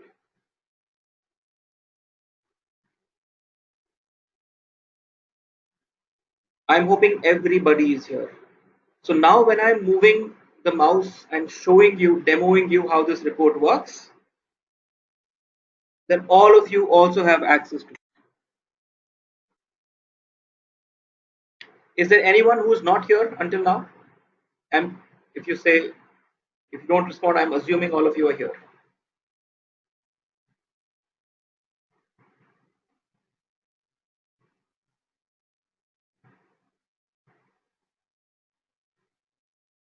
Okay. So when you're in audience overview section, it shows you a trend chart of number of users on a daily basis in last 7 days. So on 21st May 2018, there were 2,914 users. On the top right corner, you have a date picker. By default, it picks 7 days. You can always change it to a larger date and apply. It will show you those many number of days. You may want to start observing patterns and make inferences. You can change the time elapsed from hourly. It will show you hourly data on the website, daily, weekly, and monthly. So Shrabani says that she missed because of connectivity. So Shrabani, what we have done is that we have clicked on this URL that you receive right now in the chat window. You click on it and then click on Access Demo Account. That's all we have done. And when you click on Access Demo Account, it will directly take you to the analytics data of Google Merchandise Store.com. This is the website, and this is the analytics dashboard for you to practice. So all I've told until now is that any report cannot stand on its own feet. It must have a date range. So you can pick the date range from the top right corner. It will show you the trend chart. It will also show you the number of users, the number of new users in that time, number of session per user. All these definitions we have done in first session. If you've forgotten about these definitions, just hover your mouse over these and it will tell you the definition. Now there is also a good feature of compare to. The moment I click on compare to, it will automatically pick the same number of days in the history in past for you to do comparison of the two date ranges in orange and blue color. So in case you are doing some uh, Facebook marketing in the previous month and Twitter marketing in this month and comparing the two, you can compare the two time ranges. So overall it says that this week is number of users are down by 9%, number of new users are down by 10%, but number of sessions per user is a little up. So engagement is high, number of page views are high this week, session duration is also high, bounce rate is also less. So overall this month or these couple of months that we are analyzing has been better in terms of deep engagement, but not maybe as good as in terms of outreach. These are simple, this is what something you don't need to be an analyst to do all of this. It's the basic stuff. I'm just telling you the features. All of these are examples I'm giving you. Now, on top of this, there is something called as segments. So right now, this entire information that you see is unsegmented. It means universal. Everybody who is coming on your website is being shown up here. You can add segments to it. There are some predetermined segments. So I will just add a segment of, let's say organic traffic versus paid traffic, right? And then I say apply. So one, it will show you all users, and on orange color it will show you organic traffic, and in green color it will show you paid traffic. So when you hover your mouse over here, it shows you on 25th April 2018 total users were 3025, organic were 1271, and paid were 6. And you see all of the below information is now also broken into 3 parts. So paid traffic is not only less, the time that they spend on the website is also low. Look at the number of pages per session they visit is only 1.9. So overall, the paid traffic has not been doing well, but organic is very interesting and overall averages are also high. So it gives you some health audit of their website. So let me remove all of this now.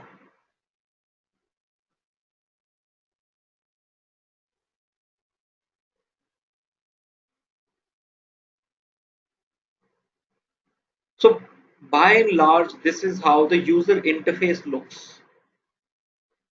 When you scroll down, it tells you some demographics, country, city, browser, operating system, mobile phone, and many more things it shows you.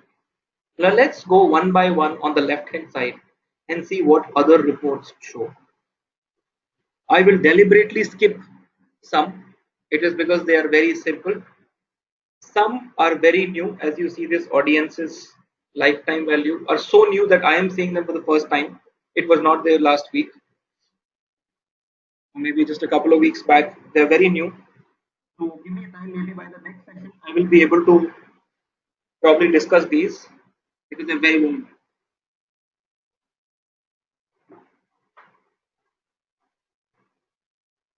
So let's start with active users. The definition is very simple. This is what any blogger would want or any website owner would want to see. The number of active users every day.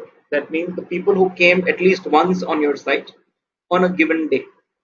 It shows that probably Saturdays are not very good. Almost every Saturday is not very, very good on traffic. Then you can do 7-day rolling average traffic, 14-day rolling average, and 28-day rolling average. Now, if you see the difference between 7-day and every day,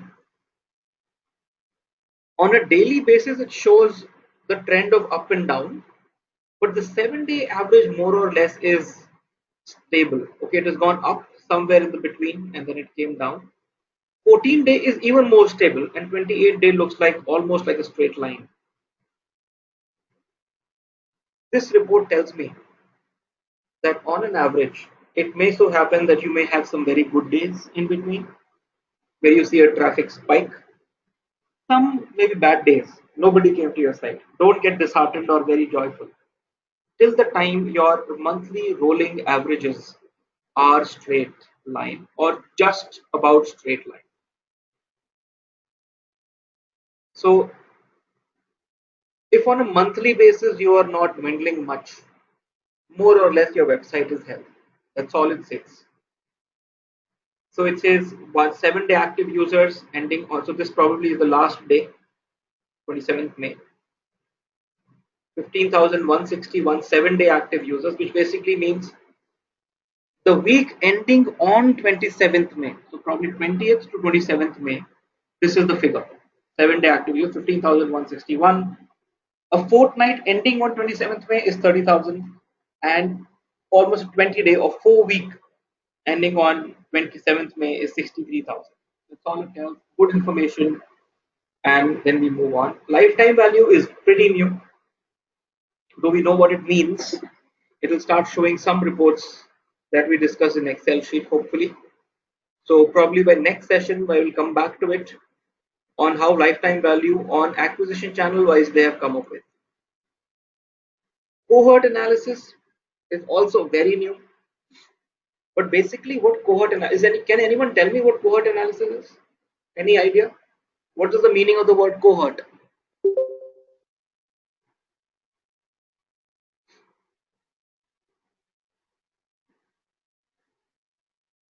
Anyone who can tell me the meaning of the English word cohort? Similar. Okay. Nice.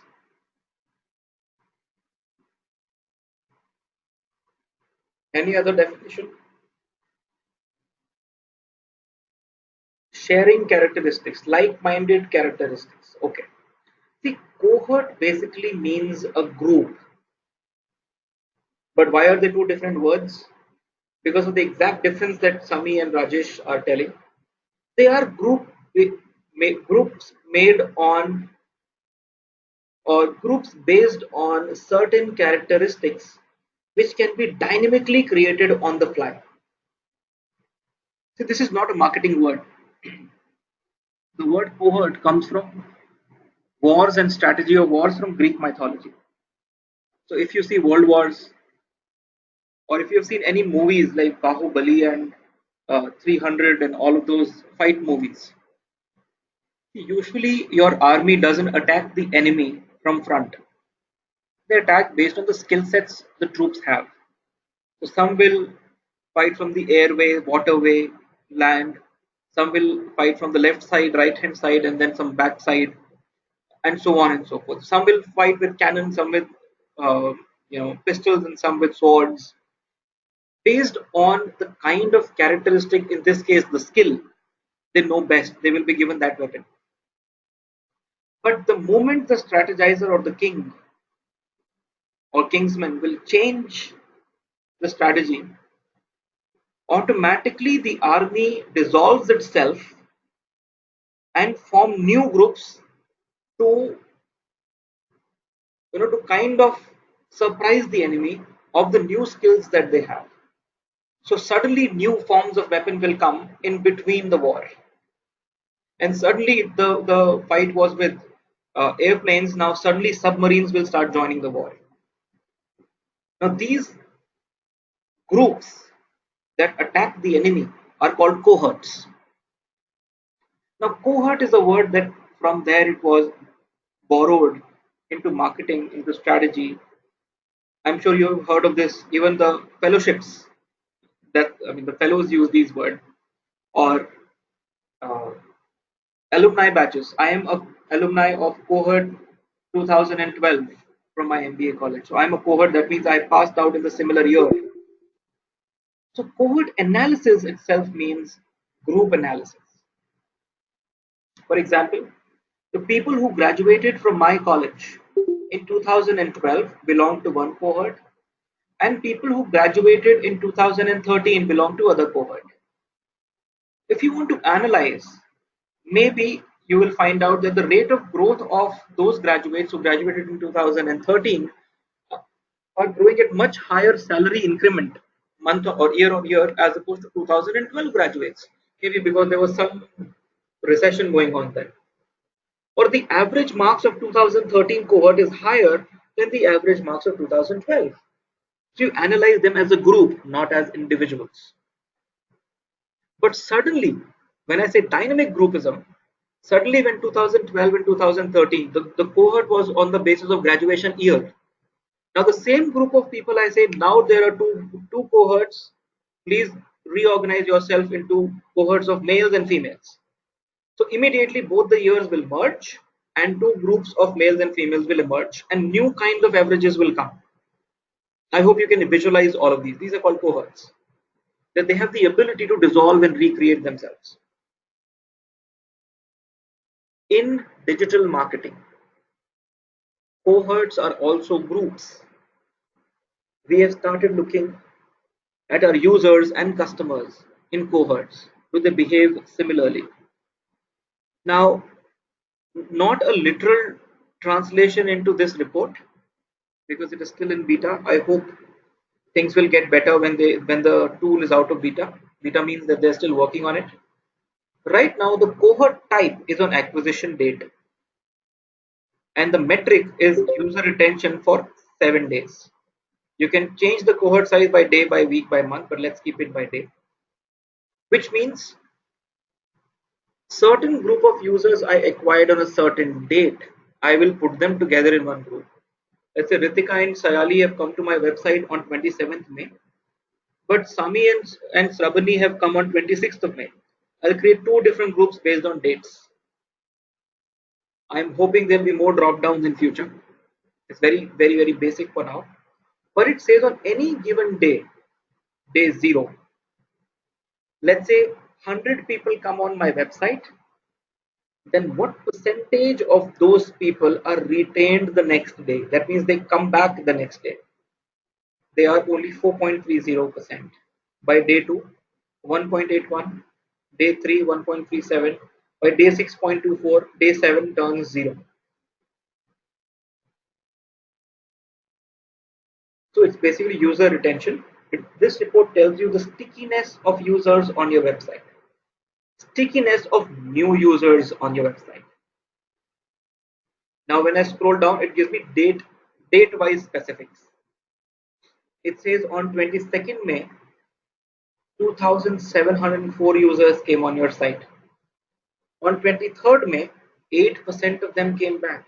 What did you do on 22nd May so well that on 23rd they came back?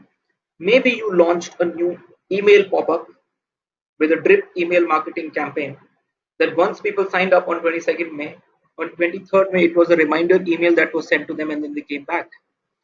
Basically, it is about the stickiness or people returning in a short term period. If the numbers are too low, that means you're not very attractive. If numbers are better, very attractive. Your website is right kind of content. Now, while cohort analysis is group behavior of this 2,704 users on that day, User Explorer, on the other hand, is individualistic behavior, or who are these individuals who are coming on my site. Now look at this, very interesting. These are client IDs. This maps to user cookies and the number of sessions that they have done in total, average session duration, what is their bounce rate, what is the revenue this particular user has given us. Now I want to click on this $547 this person has given us in 2 transactions. On an average spends 2 minutes on the site and have come 44 times in the last selected date range. Let me click on this guy. Who is this person? Now when I click here, I get everything about this user which is not personally identifiable, because that is again against the privacy policy of Google. So it tells me the client ID is this. I don't know the person's name. Usually, as using desktop web platform. First was acquired on March 29th, 2018. So from March, April, and May, 2 months, this person has purchased two products, has come on the website by some third party referral and some information. Now see, overall, this person has spent about 1 hour 38 minutes on the website. On April 30th at 2:16 p.m. came on homepage and visited some Nest USA page. April 27th, contact us page, homepage, 4:32. So this person is just about to buy a product because this is the same page this person is visiting multiple times. There's some t-shirt called Nest X Yale Locks Satan USA. So privacy, as they say, is the thing of the past. I can tell this particular user just by not identifying the person personally. I can tell almost everything about what this person is trying to do. Now, if I want to do any further analysis on people coming from specific sources, what I will do is I'll add a segment to it. I will remove all users. I want to see only those people who are coming from mobile, and I apply. I don't care about anybody else. Show me only mobile users. Now, I don't know who these people are, but at least now I know these are all mobile users. And look at their time spent, look at their bounce rates. Of course, bounce rates of mobile devices are always higher, and so on and so forth, but not many people are buying if they come from mobile.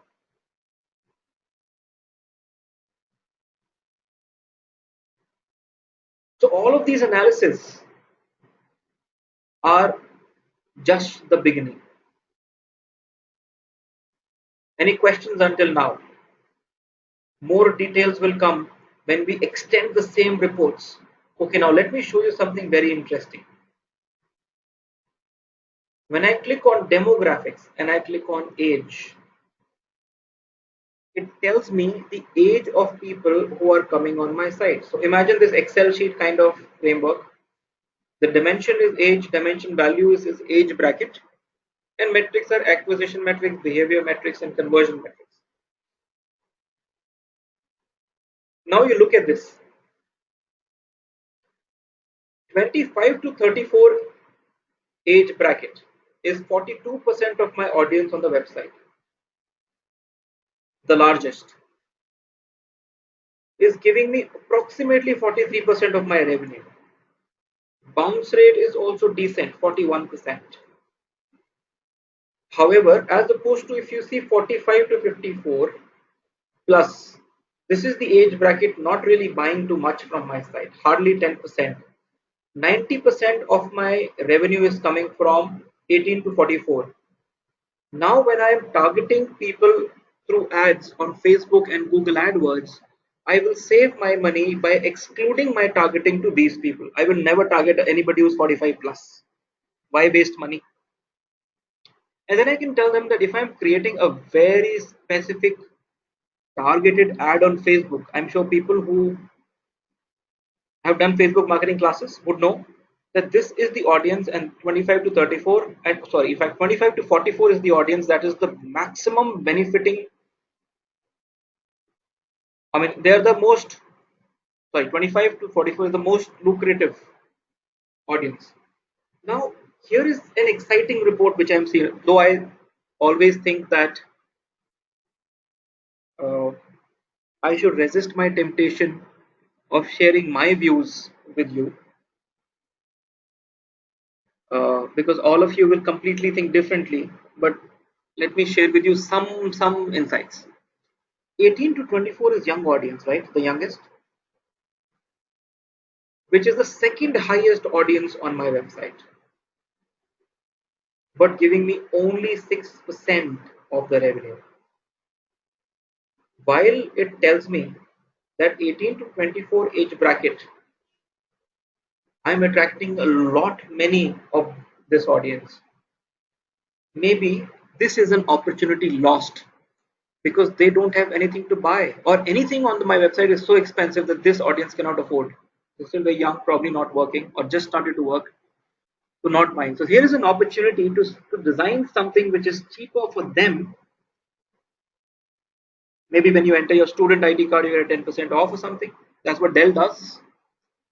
That if you're a student, then you get a laptop for cheap on their website itself. You can sign up, because this is the audience as a marketer we should nurture.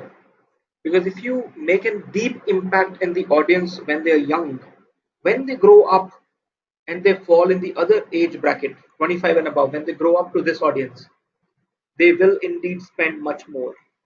So right now you have to nurture this audience, but your website doesn't have much, very little money they are giving you, as opposed to $275,000. Only $43,000 is coming from here.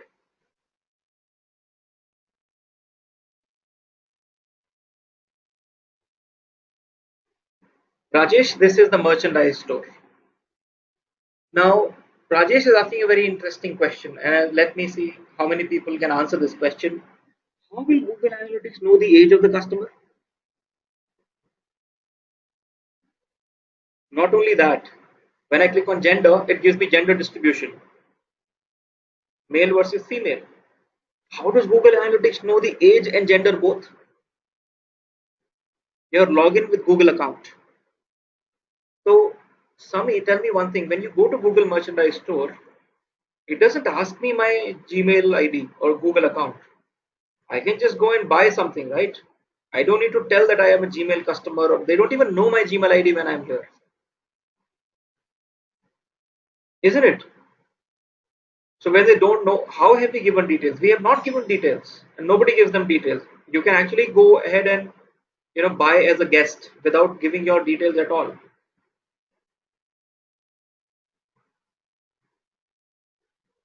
Cookies, Raj says.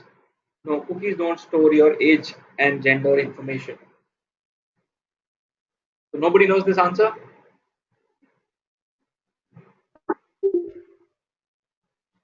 Okay. No, Ritika, it can't tell you that whether you are a girl or a boy just by the behavior. That will be too, yeah, I don't want to use the name. So on the top right corner of your browser, just look at your browser right now. Are you logged in? Just next to the minimize button, do you see that you are logged in? Do you see your name there? How many of you are logged in? Sami is logged in.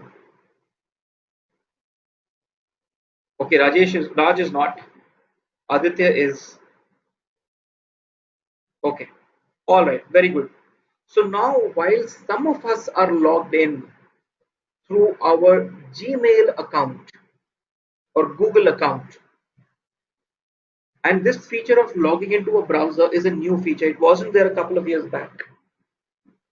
Now that you have started logging into your browsers, the information the browser captures, because when you logged in with your Gmail ID, and when you created your Gmail ID, you gave your date of birth and gender, if you remember. You have to give your unique username, create a password, date of birth, and gender.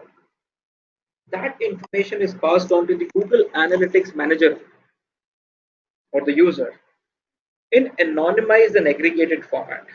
So in my account, I don't know who all are males, or what is the name of these males, but I know that 68% of these are males and females. Similarly with gender. Now my next question that arises in my mind, not everybody is logged in. For example, Rajesh is not logged in. And what about those who are not using Chrome? They are using Internet Explorer, or they are using Safari, or they are using something else. If they are not logged in and we don't know their age and gender, then there should be a seventh row here, could not determine or something, right? Or if you click on gender, there should be a third row here. not applicable or could not determine, and there should also be number. How do these reports exactly know how many males were, how many were males and females? Now to answer that, we have to now become a statistician. Very important. I'll take 5 minutes of your time in explaining this. Now there is something called as normal distribution or bell curve. Have you heard of this word before? Normal distribution and bell curve. Can anyone help me understand what it means?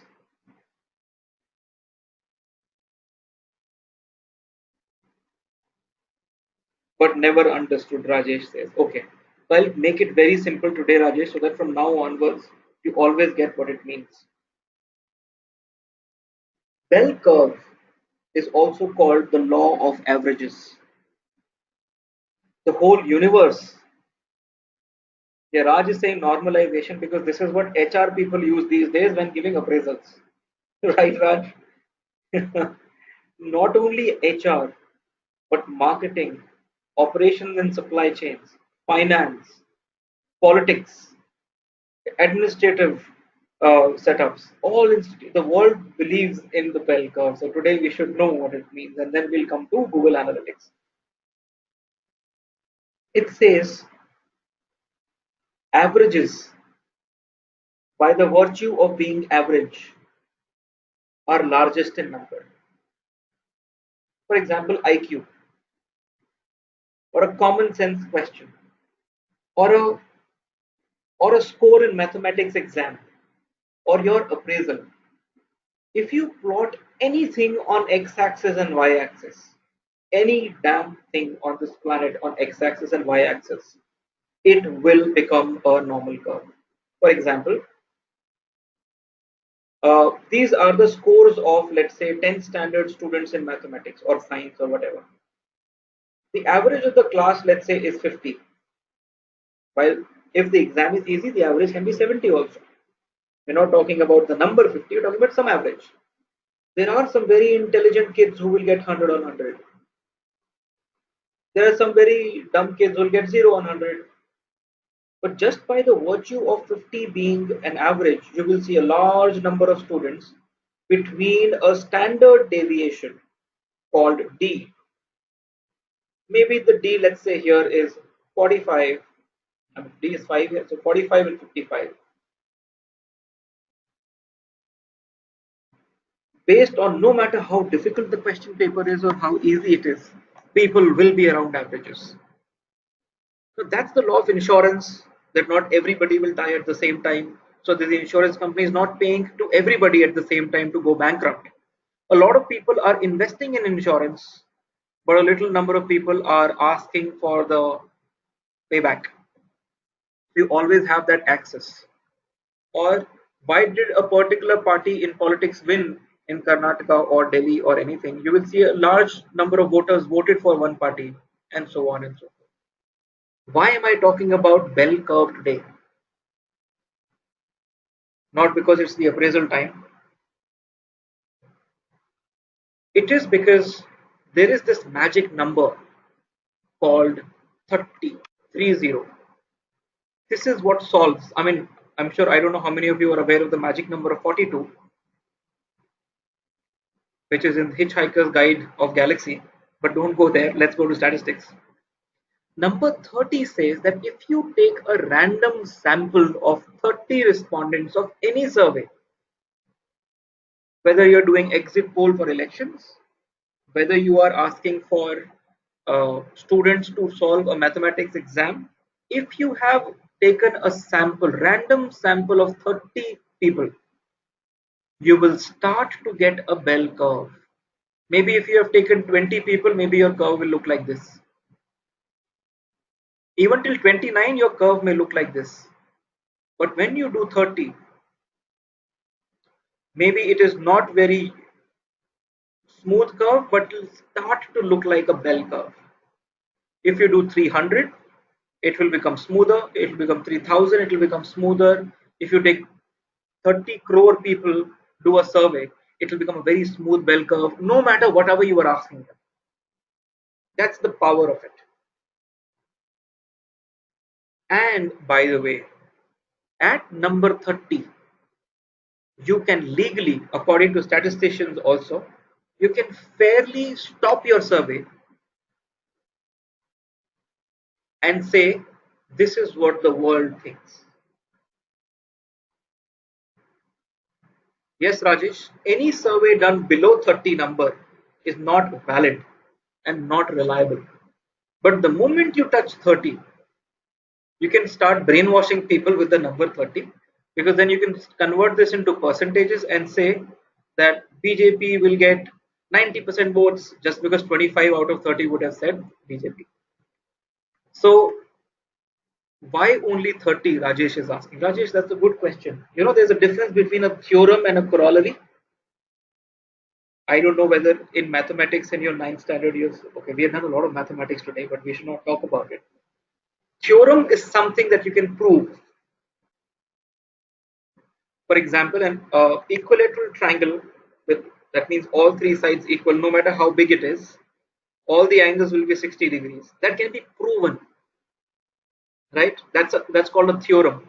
And because it can be proved, you can actually apply it anywhere else. But a corollary is something which cannot be proved but only observed and is always true.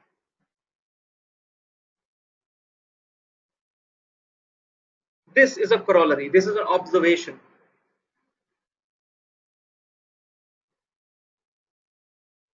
For example, I'll tell you a corollary which is an interesting find. Pythagoras theorem becomes invalid when you start measuring pieces of land through it. So for example, okay, this is just out of the thing. For example, if this is one side of the triangle, this is one side of the triangle, this is right angle.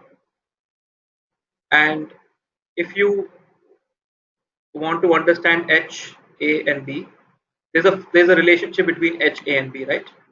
But let's say if there is a land here, if there is one land here, and then there is one land here. Pythagoras theorem says the cumulative land of A and B should be equal to the land of H. When you start measuring farms and forests on this, it becomes invalid. But on paper, it's always true, just because of the curve of the planet. So as a corollary, we have assumed that Pythagoras is working on paper, but as a corollary, it always proves wrong on land. So they cannot be proven as such, but they're observed. Yes, so coming back, Rajesh says, so I was told 30 is minimum as per statistical references. That's right. Right. Now coming back to Google Analytics. Not everybody is logged in to your website. I mean, not everybody is logged into the browser when they come to your website. But if 30 people are logged in, when they come to your website, it'll automatically start breaking it down into percentages and numbers will start coming here. Now in this case, it was not 30, it was 65,915 users, which is not the whole set of users, because the right population was 1,25,000. It is not showing you data for all of them. It is showing you only for 66,000 approximately. If you have less number of users on a website or you are very new business, if less than 30 people are logged in, you will never see data here. It will say computing. And therefore, it means that 68.68% of mails that come on my website, that means it is not accurate? Absolutely, it is not accurate. But the opposite of accurate is not inaccurate. Opposite of accurate is directionally correct. It's that order of magnitude. Maybe the actual number of mails on my website are not 68.68. It can be 67, it can be 71, but it is that order of magnitude. Raj says, sorry, missed by only 65915. Raj, this is a random sample that was picked by Google software of all those who were logged in. The rest was not even picked as a random sample, and hence you could do a percentage bifurcation between these two, 68 and 32%. Not all of them are logged in, right, Raj? And therefore, for this particular report, male versus female, these many people were analyzed. The rest were not.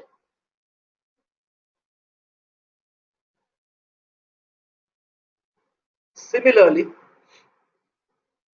okay, by the way, finding how this data come is not as important than learning how will you use this data, right? So one of my real estate company or real estate client saw this data about a year back. This is not an old report, guys. This is a very new report that started coming only some mid last year, so about a year and a half old. When they saw this two-line report, they completely revamped their marketing. You know how? They also saw about 30% females on a real estate website, which was the first time ever anybody saw females coming to a real estate website. Now, this is also an understanding in the industry, real estate industry, for those who don't know. The marketers say, or the researchers say, that females of the house do not take real estate decisions of the family. It's the male of the house who always take it. I don't know how true or not so true it is, not getting into those details. But till today, 2018, decisions are made by males, and it's a proven decision, proven research. But one of my clients saw 30% females, and for them, 30% was a six-digit number, right? Now, look at this. What happened with this particular business? They said 30% is a significant number for us to start ignoring it. I mean, we must not ignore. Yeah, Raj, I completely understand. So women influence decision by looking at the property, but they do not do research on the property. They do not take, they may take the final yes or the final no, but the narrowing down process and the budget and the location and everything else, all the focused discussion decisions are taken by the men. Now, also believing in your question, Raj, that yes, buys have started taking a role. 30% is a significant number. So what we started doing, we are starting, in fact, if you live in any tier 1 city in the country, in about 1 month from now, or maybe max 2 months, you will start seeing a new campaign, a complete new positioning of a real estate brand. I wish I could take the name of the brand, but you will now start seeing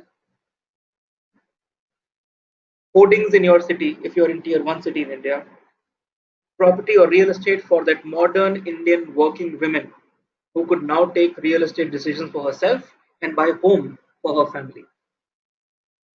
Now, this is just something which is worth taking risk for, but that does not mean that the 70% of the audience will be ignored. But the only thing is that the 70% audience, which is males and husbands and fathers, are too cluttered with real estate advertisements when they open newspaper, when they switch on the FM, or when they are googling, or when they are just surfing. They are bombarded with real estate ads if they are in that phase of buying a property. But the women area, I mean, the the mind of the women are still open. That space is there to now start planting real estate ads, whether it is email, whether it is hoardings, whether it is FM, designed for women. There is a scope there.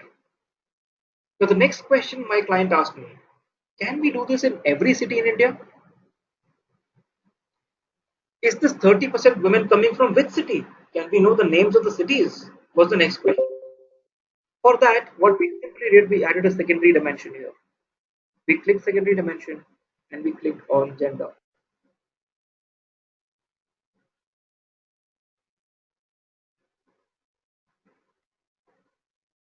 It's surprising they are not showing gender now anymore. It was there until last week. I'm now surprised. Or let me see some other report. Maybe it is not visible here.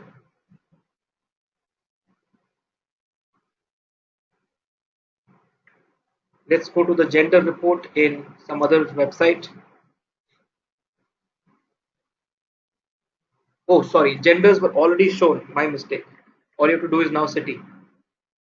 Completely missed it. So when I click on city, it shows female from Bangalore on top. Then female from a location which could not be identified. We'll talk about not set later. Then females from Hyderabad, female from Chennai, female from Mumbai, females from Kochi. On that real estate website dashboard, what we saw, four cities came out very loud and clear: Chennai, Bangalore, Pune, and Mumbai. Surprisingly, this builder or this particular real estate company had maximum customers in Delhi, Hyderabad. From both the cities, men were taking the decisions, or they were at least coming on the website. That does not mean they take the decisions. It's just that women are exposed to this real estate company or not. So what they're trying to do now is that, barring Delhi and Hyderabad,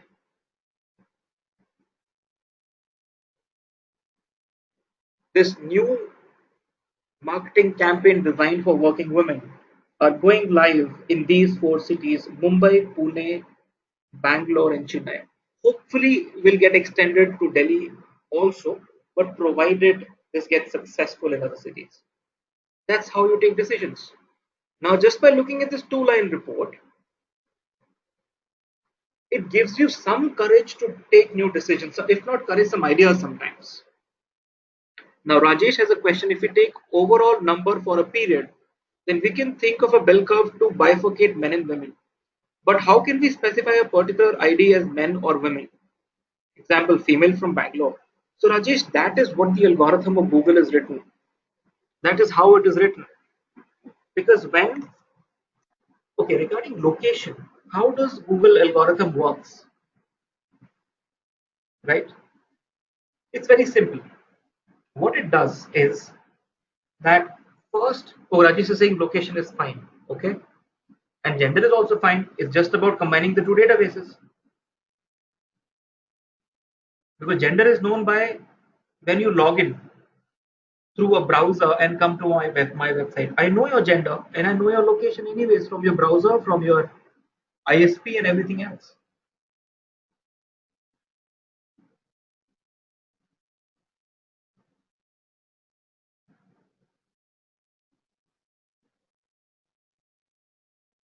Rajesh, you don't know the gender, but Google knows.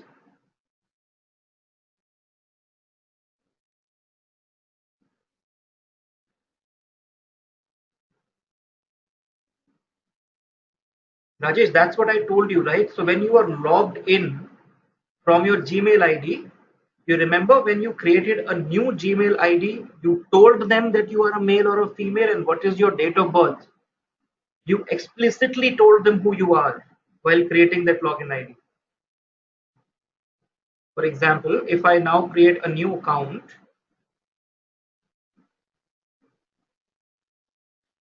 it asks me for what is my name, last name, my username, my password, my confirmed password. When I click on next, it'll ask me my date of birth and gender.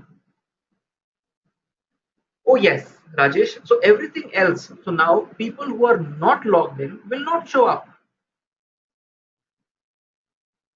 For example, that's what the whole bell curve thing was about. Look at this. The number of users being analyzed are only 1403 in this case. The rest were not logged in, which were 2680.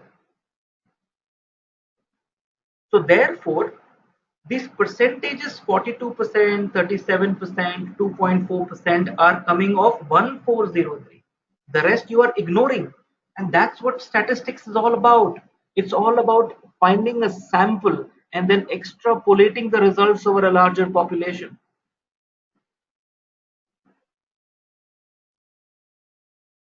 That's how you analyze anything. So for example, if you want to know whether a lake is polluted or not, you go take a beaker into the lake. You take very little amount of water, you take it to a lab, and that it will tell you how much the lake is polluted. You don't take the lake to a lab.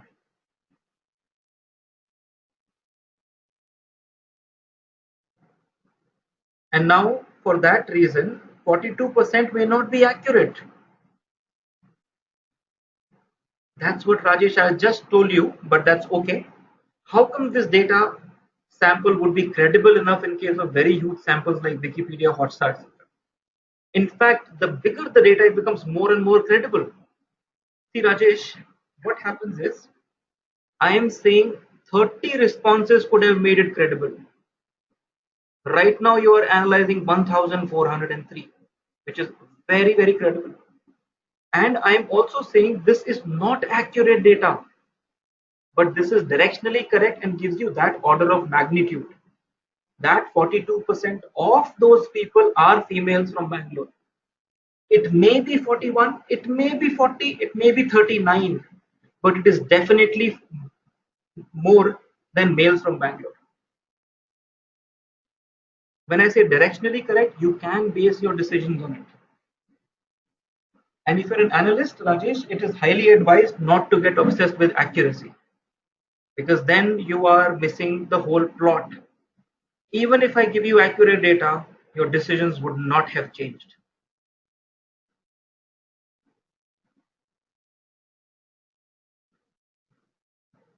And if they would have changed, not very much.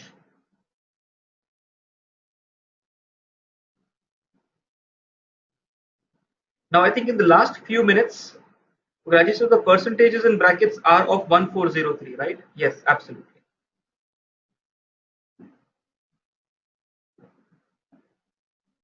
Yes, if you will sum all of them up, 507, 457, 29, 26, 24, 23, and all of those, for all the rows, it will all combine to 1403. And therefore, these are their percentages.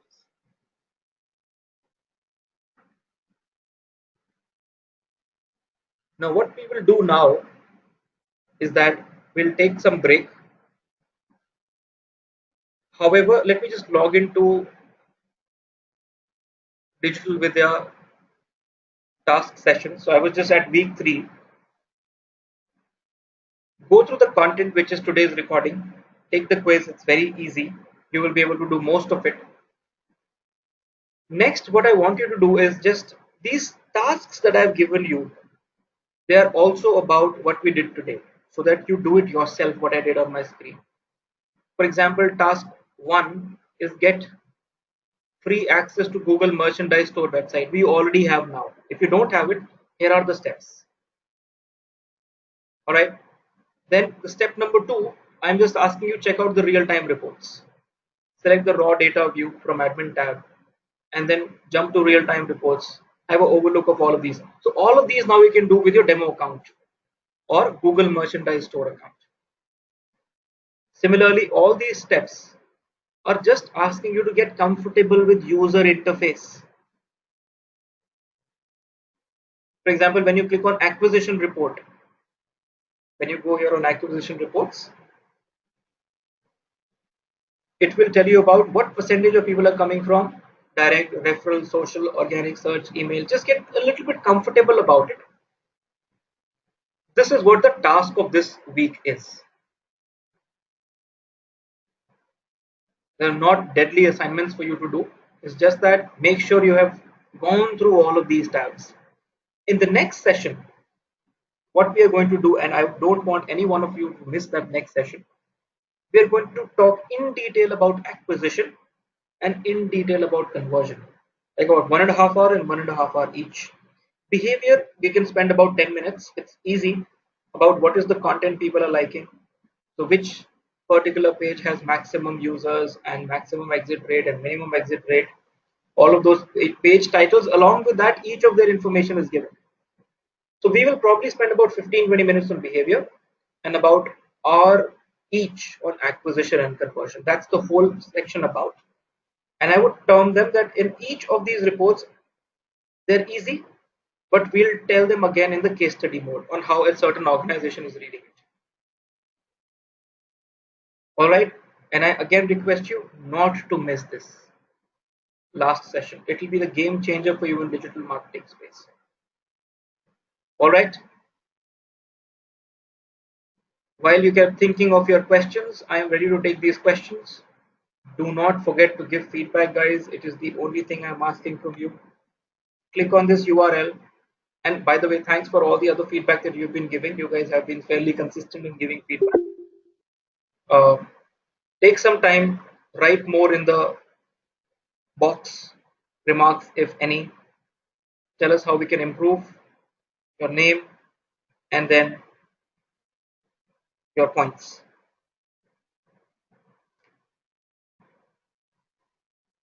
Any questions, guys, about what we did today?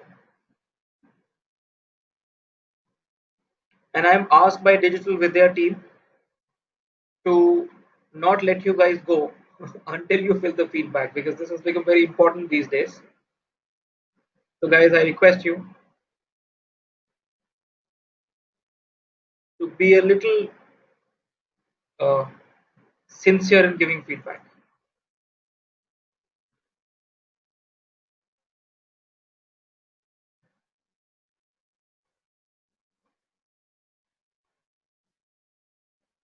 All right, guys.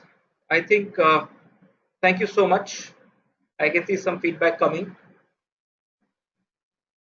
I would say because now you will be starting to do tasks a little, uh, little more sincerely. You will have more questions when you come back next.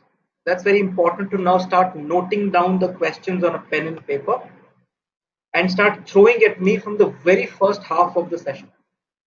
Don't wait for the workshop to end now. The next one will be the last one. Probably we will extend it by one more if need be.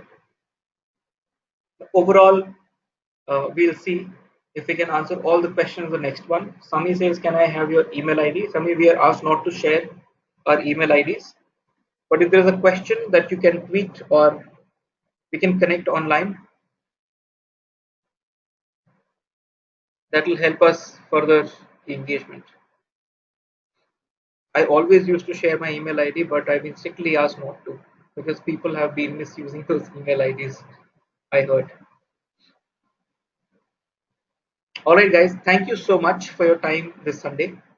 Hope you liked the session. Hope I didn't waste much of your time, and I hope that in the last 3 hours you have had some good understanding of web analytics before you started the session. Don't forget to come in the next session in time at 10 a.m. sharp. Thanks a lot for spending your Sunday with me. You guys have fun and enjoy your lunchtime. Bye bye. Do not forget the feedback. See you guys. Thanks.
Yes, Ritika, I'm waiting for your question.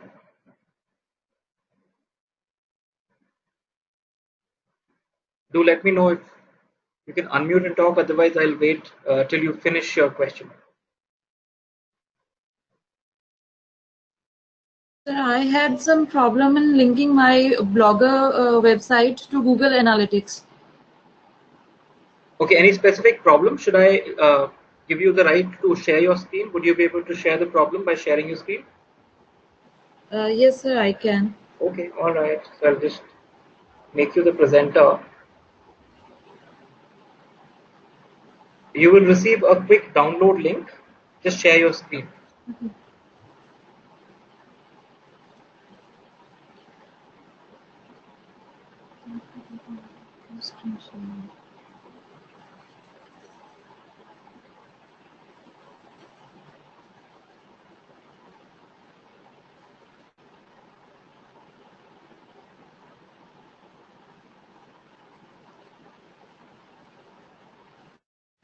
So another window is opened up. There are two options: add extension and cancel. I'm not able to see your screen, Ritika. Can So, you click on the share button?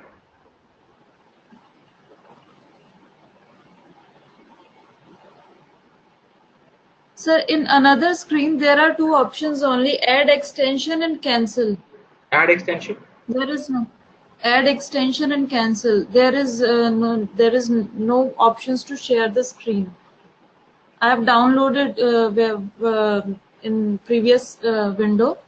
Okay. I have clicked on the download button. Okay. Okay. So Ritika, let's do one thing. I Yes, will sir. share my email ID with you Okay. separately. You will receive in the chat window. Just send me the screenshots on what all things are you not able to do on the Okay, email. sir. Then I'll respond to you with what Right. exactly should be done. Or if you can explain Right. to me what's happening, then without sharing the screen, I can help. So, actually, last time when Shanu shared her screen, there appeared a window where she has to click on I accept. Mhm. That I accept, that window in my laptop, that is not movable.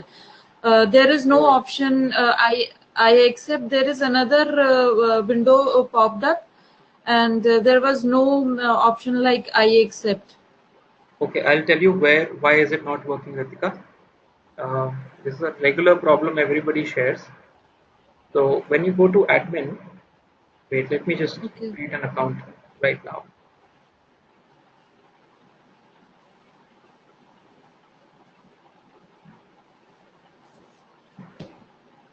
So I'm just quickly showing you something what may have gone wrong.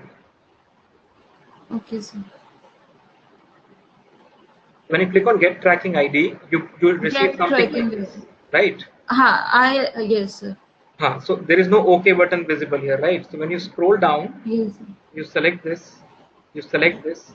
If this I accept is not visible, then what you should do is, But I was not able to scroll it down. okay, so I'm telling you why, what would have gone wrong. Just zoom out a bit. When you zoom out, this entire thing becomes smaller and you will see I accept button then. I'll try it once again, but I tried everything. I'll try it today. Okay, try. Hopefully it works. It's basically Okay. a, Okay. UI issue. That's all. It should have Okay. worked. Okay. Okay. Or just do the tab thing. So when you go here, select, then Okay. press tab until it reaches I accept. See, now the cursor has moved to I accept and I do not accept. Can you see Okay. the highlighting? Yes, sir. Yeah. You have to See. use Okay. tabs if it is not visible. Okay, sir. Okay? Thank you, sir. Okay. Thank you, sir. See you. Yeah. Bye. Bye. Okay, guys. Bye bye. Have fun. I'm closing the session.